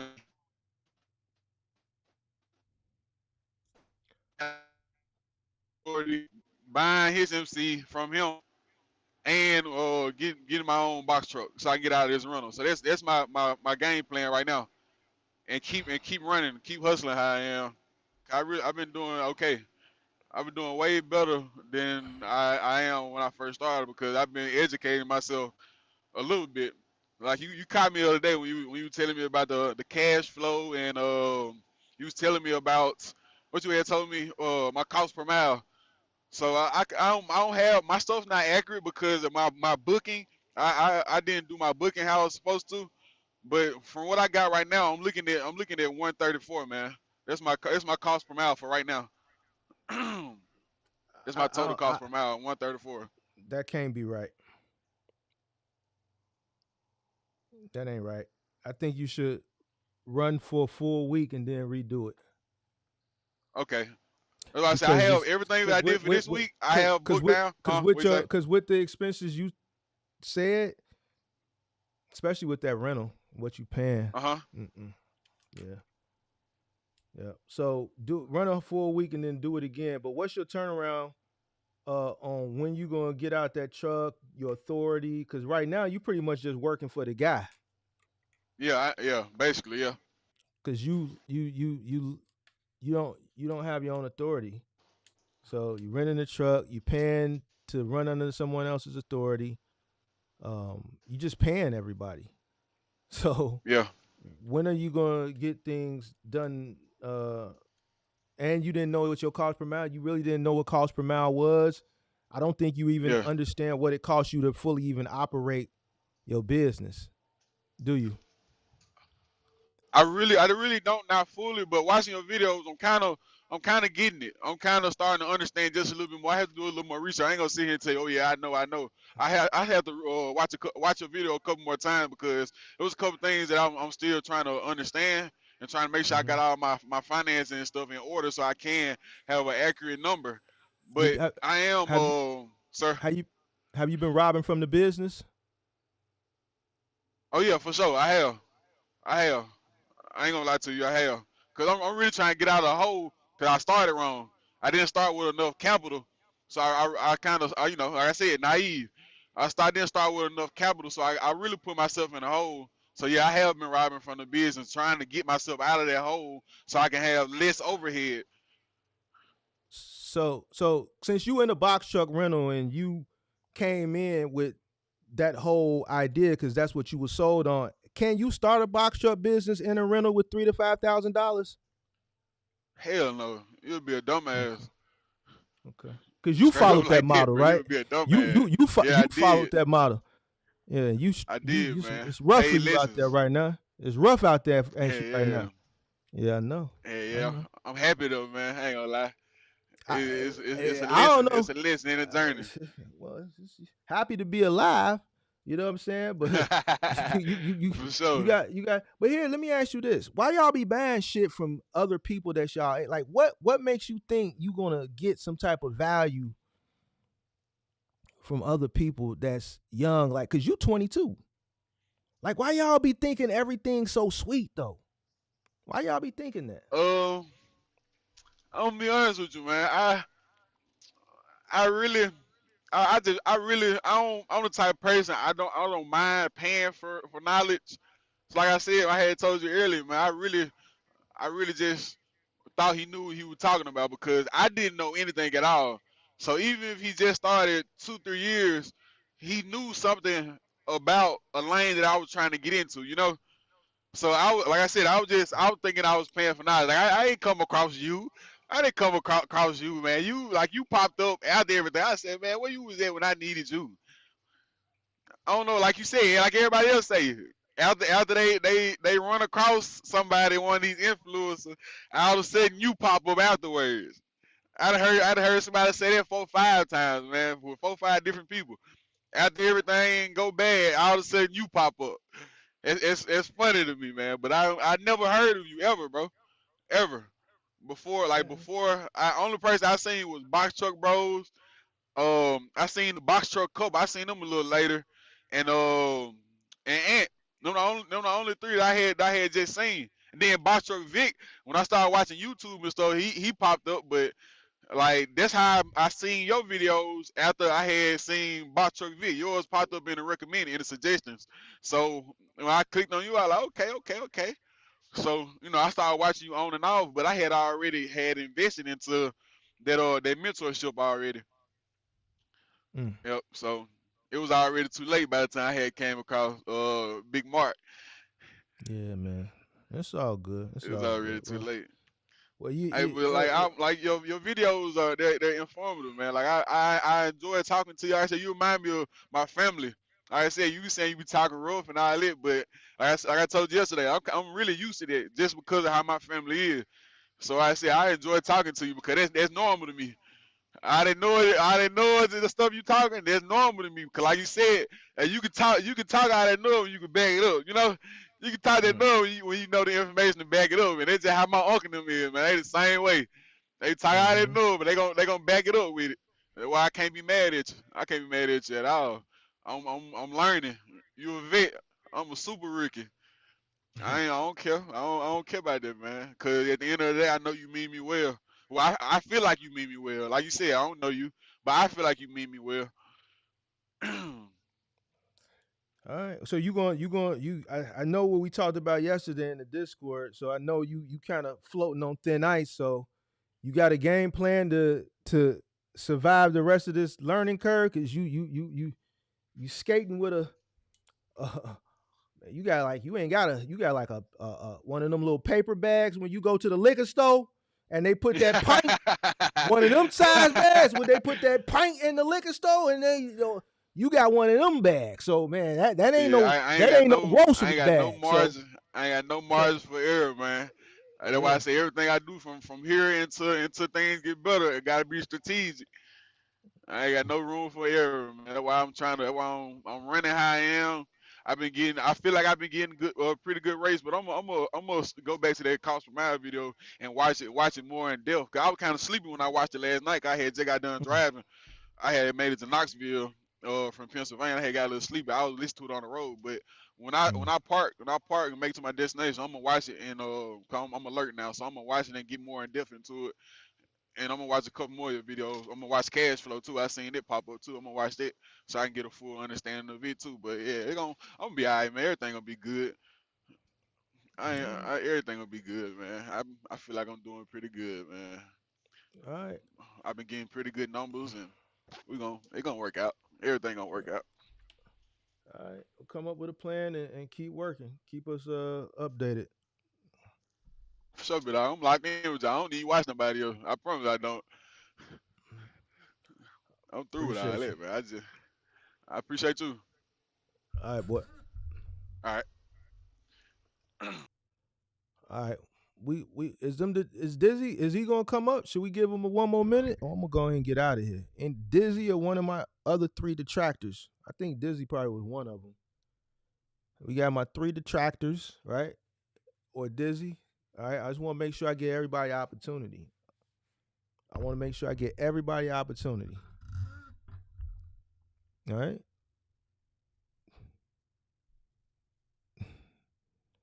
If you are a detractor, all right, one of the three detractors who believe in cheap freight, you believe in cheap freight, or um, if you believe that the man is holding you back, or if you believe that it's the brokers, because it's three of y'all in here. I see the thumbs down. It's three thumbs down. If you're one of those guys, because that's the only I mean, you you hit the thumbs down because you oppose what I'm saying, or you just don't like me.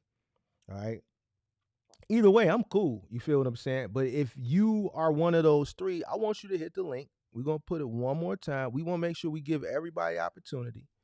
We don't want to discriminate against anyone. All right. So link is pinned to the top of the chat and it's at the bottom. We're gonna give you an opportunity because we do drop linkage on this channel. We don't listen. We gonna tell you and we gonna stand behind it. Absolutely. We gonna absolutely stand behind what we say. And we're gonna put the link right there so that you can come and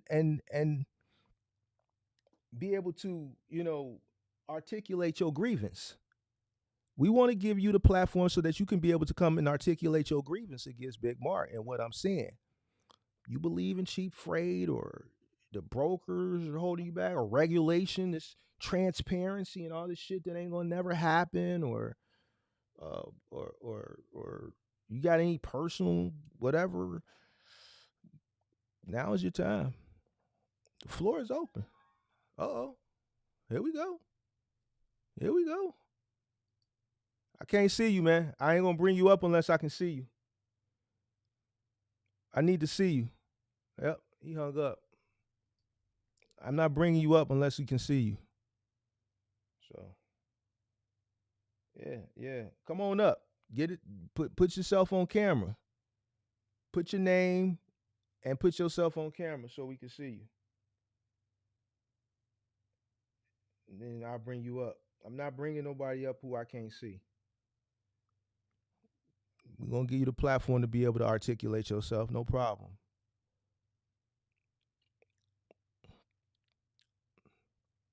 Mm-hmm. See, this is what you want. This is what you want, right? Somebody got to be the person that helps people and gives people the truth and the reality of what it takes to run a business and hold people accountable. And with that comes people that aren't going to like you because they may be steering people in another direction that may not be in those people's best interest, right? For monetary gain and things of that nature. So I understand what comes along with it, and I'm okay with that. Link is always going to be pinned to the top of the chat. It's going to be pinned there. What they say is up there and it's stuck there. Is that what they say? It's up there and it's stuck there. Link is pinned to the top of the chat. Because when the link drop, the hearts stop. The hearts get to stopping. I want you to be able to come articulate why what you think I'm saying is wrong.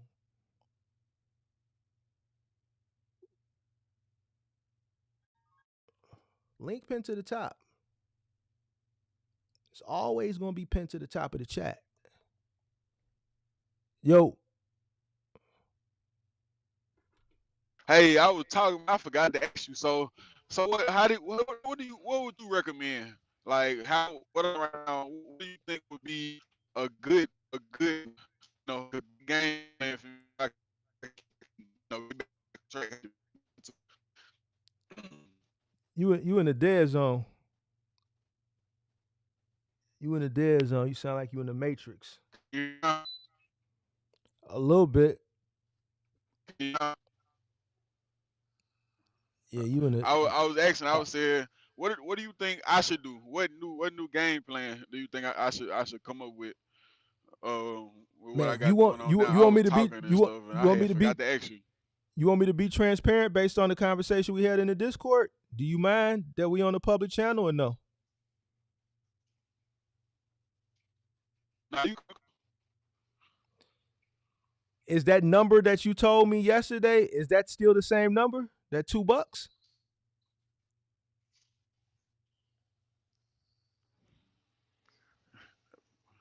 slick, yeah. Mm. I don't know, bro. That's I thin ain't ice dropped to off me. yet. I ain't dropped off yet. I drop off. All right. So you basically like a worker that's working from check to check. You working from load to load. And can you hear Yeah, me? for sure. Right now, yeah.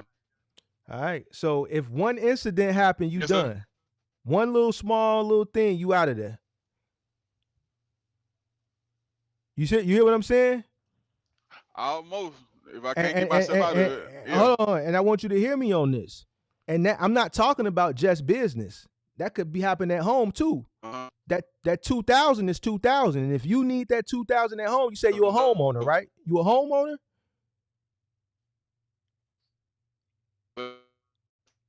Hello? Yes, sir. Can you hear me? Yeah. So if something happens, whether it's at within the business or at home, If something happens at home, then that $2 could be gone. Any type of emergency. You see what I'm saying? Yeah. Yes, sir. So what I told you Yes, yesterday, sir. I believe that. That was my advice to you. I know you're not going to take it, but that's my advice. For sure. And Yeah. I'm just going to keep it funky with you. It's not me being pessimistic, because I know y'all like to have hope and all that shit, but I'm a realist. Yeah. That's if that's all you got to your name, and you got a wife that just started working Monday and a little bitty baby at home, 2,000 ain't enough to sustain a young family, household, and cash flow of business. Yes, sir. So So I can't with like with my job, sell you no dream. I can't do that. I don't have no for sure. reason to do it, because I ain't got nothing to sell you anyway. I'm only giving you my OG advice. So go ahead. I'm listening. All right. So say for instance I did take your advice and I decided to keep working. What would you do then? Beside, would that still be your same advice? Go get a job. Like say You for don't instance have I wanted to keep trying. I want to all keep right. going. The learning curve costs you operating from check to check. If your wife call you and say something happened at the crib, that 2,000 gone. If something happened to you on the road, that 2,000 gone. You trying to juggle a household and the business with $2,000. Yes, sir. You renting a truck. You leasing an authority. You renting a truck.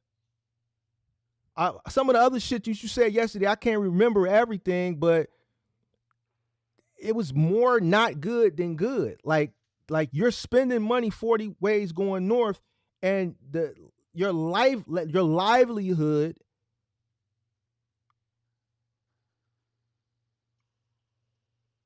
is in the balance. Like $2,000 is like.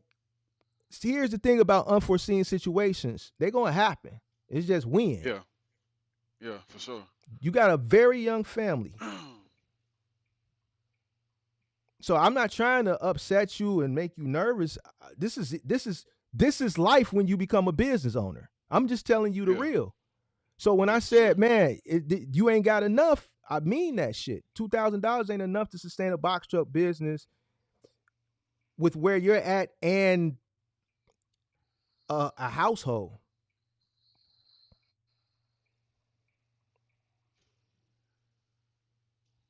Yes, sir. So, I mean, you can do what you want to do, but I'm only going to give you the best advice. Some of your people on the internet going to tell you, man, keep trying. Keep trying, and you could keep trying. Who am I to tell you otherwise? But the truth of the matter is $2,000 ain't no money, Yes, sir. especially when you already have an established family that depends on you. You want to come out the box truck. You want to operate under your own authority, but the authority he trying to sell you is 3,500.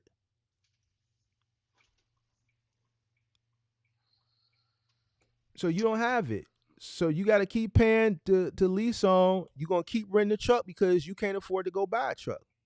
Now you telling me somebody co-signed for you? Who's financing the loan?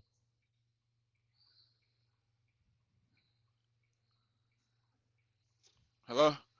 Who's financing the loan?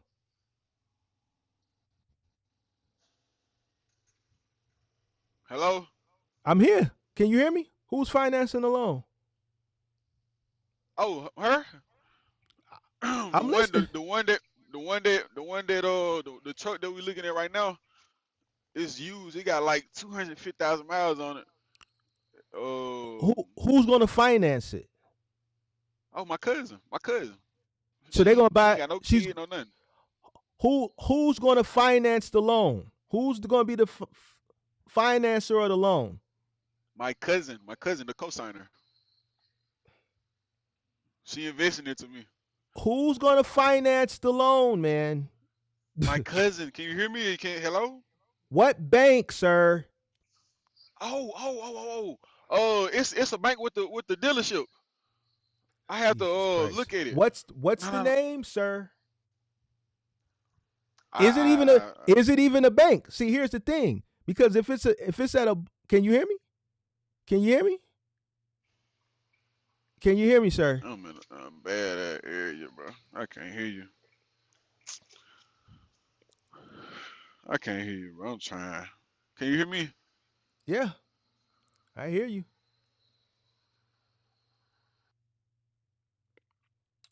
I already know what he gonna say. I just need him to say it. Go ahead and call back up. Go ahead and call back up.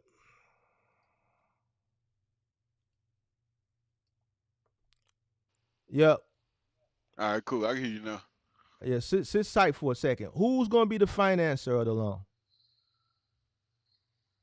I honestly don't know because it's going through What's the name of the dealership? the Where are you buying it? Where are you looking CT at this truck? Who?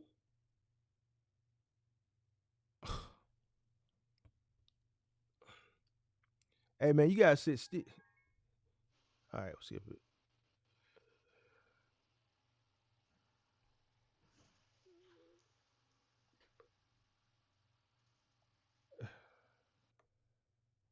Dizzy steady playing with the link.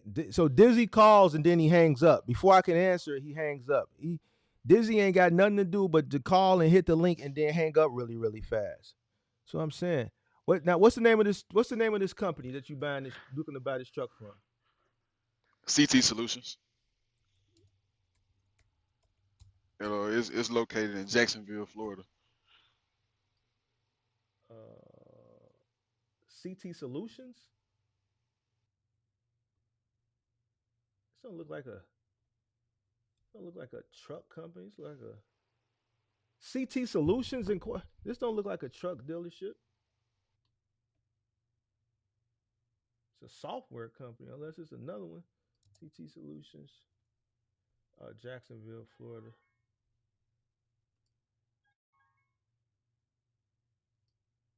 All right, hold on. We got some smoke. I think. I think we got some smoke. Hey, Dizzy, go ahead and show your camera, dog. Go ahead and show your camera. What's up? What's up? What up? Who's this? Daniel? Hold on. I got you. I got you. I got you. I got Daniel over here. What's up? What's up? Oh, what's good, man? How you doing? Chilling. Chilling. Can, can you hear me? Yeah, I took your advice, man. I said, you know what? Because I've been in a box truck for like it was a brief moment. I think about 6 months. I said, you know what?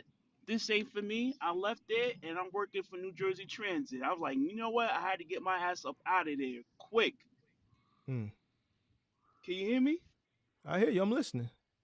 Yeah, yeah. So right now I work for Transit. So I just like I had to leave. I did the box truck thing about like a good 6 months. And I said, you know what? Because I was hearing you. You said some people ain't cut out to do, that the type of business as far as doing, box truck and everything like that. And I was scared. I was like, you know what? I didn't want to stay there that long. I still had the passion to do it, but I said, you know what? It's not long term, like you said before. It's not a long term type of business. And I had to really put it in my head, like, yo, do I see myself doing this in the next 5 to 10 years? And the way that you broke things down, it just made a whole lot of sense. All right. Yeah. All right. So you just felt like you weren't cut out for it. It wasn't, it was I didn't plan correctly. The number I was doing everything right. It was the funding. I didn't have enough funding to sustain the business, and that was the number one thing. I end up using my money, and then I end up losing money at the end. That I was flat out broke for a little while. So I said, you know what? I messed up on that end. I didn't get, like, sort of say I should have got like funding for my business to Mm-hmm. sustain, but Mm-hmm. that was my fault. I messed up on that end. I mean, it would have still been running today, but just now, think how things are now. I said, you know what? Let me just lay it off for a little bit, than enter like later on, and Okay. probably with a smaller vehicle like a cargo van or something like that, and work my way back up. How long you been watching the channel? How long you been watching the channel? And I've been watching you for like about 2 years now. 2 years actually. Okay. Yeah, All right. All right. yeah, Well, man, I'm sorry things didn't work out for you, but if you try it again, hopefully things work out the second time around. yeah. Hopefully, yeah. I mean, I'm definitely gonna go into it a little bit, a better way, like as far as planning wise. But it was a learning lesson. I enjoyed it, So Okay. All yeah, right. All right. Well, I appreciate you letting me know, man, and good luck to all you in your future endeavors going forward. yeah. Thank you, thank you. All right, man. Be safe out here. All right.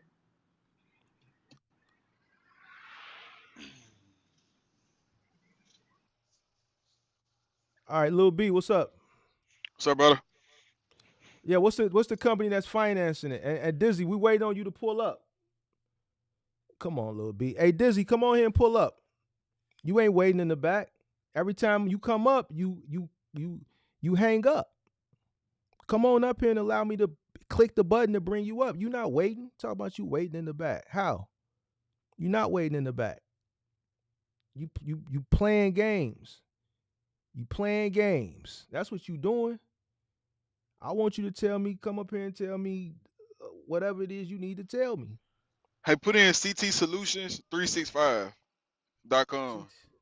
CT Solutions 365.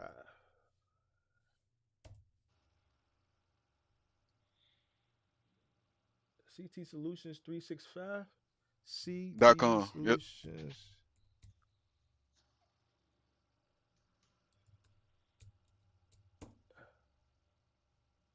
Okay.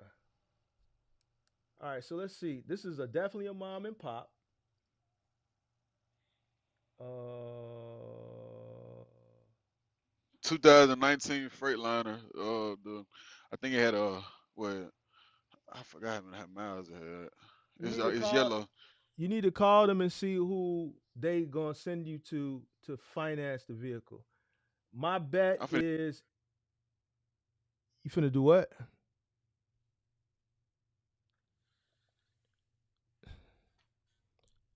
I don't know what's up with his service. Sir. Yes, sir. What'd you say? You say you can hear me? I hear you now. What's the finance company? Did they tell you Well, I what said he company they was just gonna texted bring? me. Nah, nah, nah. He he told me over the phone, but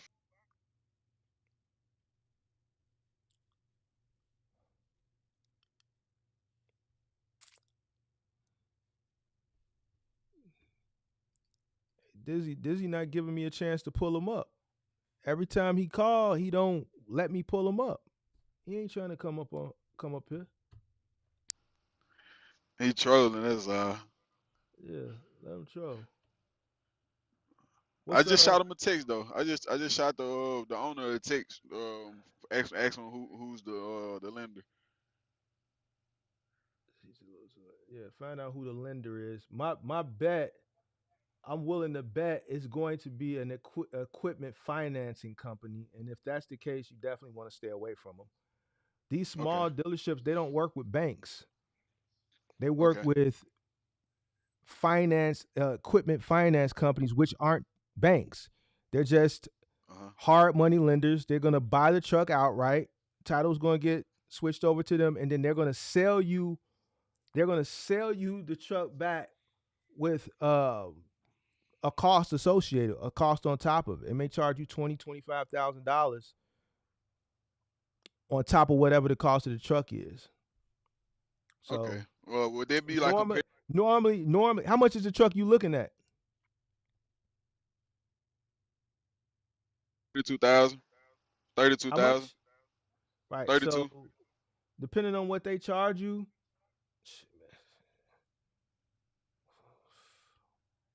man, you can end up probably paying 60,000 for the truck. Okay. Would there be So, like but interest rate, or there'll be some background nah, stuff? they don't charge interest. They just charge a flat amount, Okay. and it's going to be a prepayment penalty and everything. So they structure it so even if you do pay it off early, you still going to pay off whatever they charged you to borrow that money. Okay. So but I'm willing to bet it's gonna be like a company like Top Mark or something like that, which is gonna be a broker, and then they're gonna broker you out to a guy.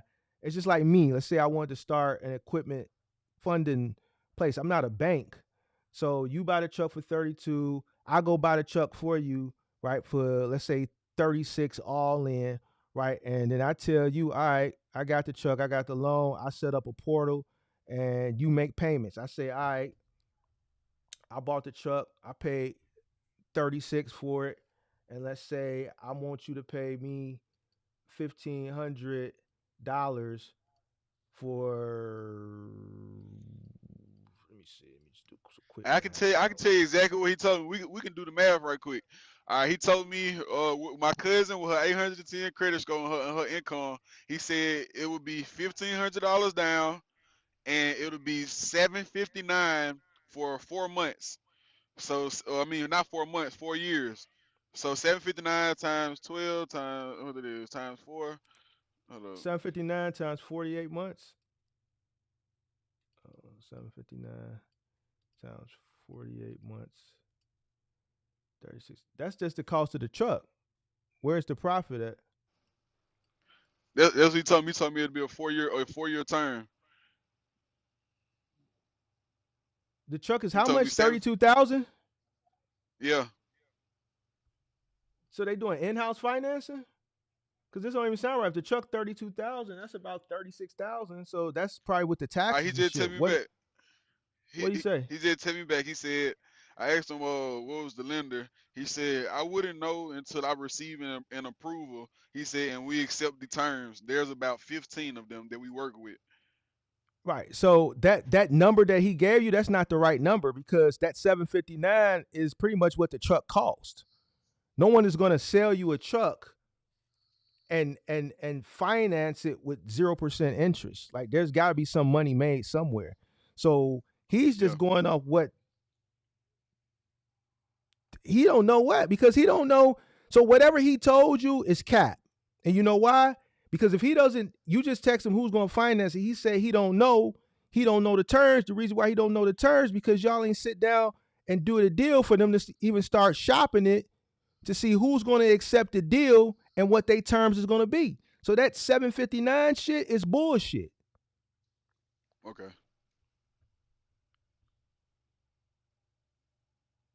Hey, Dizzy, go ahead and hit the link, pimp. I'm telling you to hit the link. Why are you going back and forth with people in the chat? Hit the link. You ain't hit the link, you hit the link and then you hang up real quick. Stop running. Stop being scary. Stop being scary. Hit the link and stay on. Let's kick it. We kicked it last Saturday. Let's kick it. I want you to educate me on some shit. So that number that he gave you, that's cap. He can't tell you what something's going to be when they ain't even shopped the deal yet. They not in-house financing it.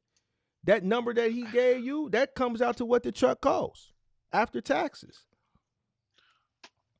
And the reason, oh yeah, The down okay, the okay, down payment, how you yeah, bro. That's gonna be an equipment lending place. You want to stay away from them places. okay. 32 bucks, 32 bucks. I would just try to go ahead and you dig that. Go ahead and cash out on that. So 32,000. yeah, Yeah. You said cash out on 32,000. yeah. Okay. Is it Why a why would usage you rate? why Is it would a you quick? here's the thing. No bank is gonna finance that. The equipment leasing play equipment these mom and pop truck dealerships don't deal with Wells Fargo. These banks don't finance equipment like that. They don't work with these people. The only people that are going to finance this are going to be hard money lenders, equipment financing places, and they're the biggest ripoffs. They're going to stain you. Yeah. They're gonna stain you. So, I'm just telling you, I'm telling you what's best for you. You can do what you want. Always do what you want. You see what I'm saying? Always do what you want to do. You see what I'm saying? Whether it's in Hey the man, best we interest for talk we you or talking not. about 15. We talking about 15 years versus 2 months, man. I What you can't go talking about? against that. 50, okay. All right. Well, We talking about 15, 16 years versus two all right. what 1.5 month. I can't go Yeah. against the grain on that, man. Yeah. So that I like going through one of them equipment financing places, worst thing you could do. You gonna end up Yeah. paying for that truck twice. You might as well just stay renting. That's the it's the same shit. It's the same shit damn near, except you gonna pay for the truck twice and you gonna own it on that side if you get Yeah. through it. That right there, I would try to run that sack up. I definitely try to run that sack up and just go ahead and cash him out All right, on the bet. real. Hey man, I really kind of been feeling good though, cause I really been I'm really proud of myself on even though I still started off wrong and I almost got to the point where I'm still close, but like I have I have more knowledge on what I'm doing. Like I said, I'm dispatching myself.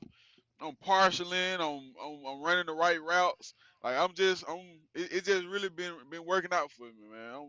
I'm just kind of proud of myself, man. Even though I started off wrong, even You though you proud you things proud you ain't proud of right. yourself. Hold on. I gotta crush your dreams real quick. Let me crush your Here you dreams real go. quick. I'm listening What to you you. did? What you done did? I ain't giving up. Sir, how much it costs for you to operate your business?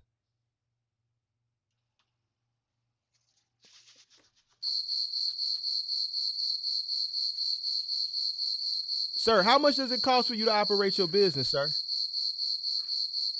What you doing all that for, man? You hear them crickets? my We co- my cur- waiting. my cost per mile were wrong. My cost per mile were wrong. You said it was Okay. wrong. You don't know what it costs you to operate your business. Yesterday when you came in the Discord looking for help, all frantic and shit, you didn't even know what it was. You spent three I got thousand more of a dollars. You knowledge spent now. $3,000 on a damn something and didn't get nothing out of it. You don't even. For That's sure. crazy how For people sure. spending thousands of dollars on shit and they don't even cover costs per mile. That's crazy to me. But check this out. You ain't got nothing to be happy about. You on thin ice. You should be panicking. You should be For sure. like a madman looking for the money, trying to figure out how to learn this shit. What you happy about? You ain't got nothing to be happy about. Nothing. You Yes, ain't sir. did nothing yet. You ain't did You right. You nothing. right. Nothing. Stop, man. Stop letting these people send you off. No, you should be upset. You should be angry. You should be depressed. You should be sad. You should be running like you ain't never ran before. You should be trying to read and consume and research and find ways. Another thing you need to be doing is praying. Praying to God, not hoping. You see, you hoping. You need to be praying, asking God to order your steps. Order my steps, God, because I done made some mistakes and I ain't got much to work with, Lord. But please, if you can just order my steps and help lead me down the right path, I promise you, I will never make these mistakes again and do better. Ain't nothing to be happy about. Yes, sir. Hey, I just asked him to tell me what kind of. He said they're not the equipment leases. So I just asked him to tell me what kind. I asked him, could he could tell me what kind of leases is he working with? He said he doesn't work with leases. He said it's almost a scam. It's called equipment financing. They is a scam. That's why I'm asking you what's the name of the companies, and I'll tell you if they equipment financing companies or not. Who do they work with? See, he ain't gonna tell you that because he know now that you talking to somebody. He Dixon. know you talking to somebody. You see what I'm saying? Ain't no way no mom Yeah. and pop shop is working with a traditional bank. It's not. They just don't. So it's got to be an equipment finance in place. Who else is it going to be? Yeah. So Yeah. ain't no Bank of America working with CT Solutions LLP. Anybody, Chase ain't working with them. Yeah. They ain't working with these cats. Come on now. I bet you next time you ask me, oh yeah, I'm finna. Soon we get out there live, I got something for you. Next time you ask me, I'm gonna be knowledgeable. 'Cause I ain't got no more time now. I'm in my drop off. I ain't got no more time now. Yeah, just turn your knowledge up. Oh yeah, for sure. Turn it But I up. say, well, I appreciate you, bro. You say you being hard, but man, I be needing it. It ain't nothing new to me. Okay. It, it All ain't right. nothing new to me, but I appreciate you again, big dog. All right, boy. Be safe. All right, for sure. You too. Yep. All right, man. Where is Dizzy, man? Is Dizzy coming up, man? I ain't like. I'm gonna give you 2 more minutes, and if not, then I'm gonna end. Um, Taurine said he been on before, right? No, he never been on before. He came in the Discord, but he ain't been on the channel. Uh,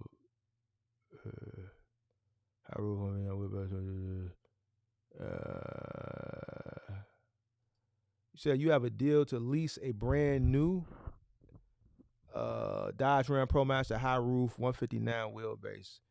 I wouldn't lease anything. I wouldn't lease that for what? Now you're gonna be restricted to mileage. Why would I? No, I wouldn't lease anything. No, no, no, no, no. No, I wouldn't lease it. I wouldn't lease it. I wouldn't lease it. Let me see. Dizzy, we still waiting on Dizzy to hit the link. I'm not gonna bring nobody else up but Dizzy. I'm busy right now. I'll catch you next time. All right, so Dizzy ain't gonna hit the link. That's cool. All right. All right. None of those people that hit the thumbs down gonna hit it either. They scared too. All right. Okay. All right. I think this is a great live. I'm going to go ahead and enjoy the rest of my Saturday. I will see you guys another time. Make sure you hit that like button on the way out. Peace.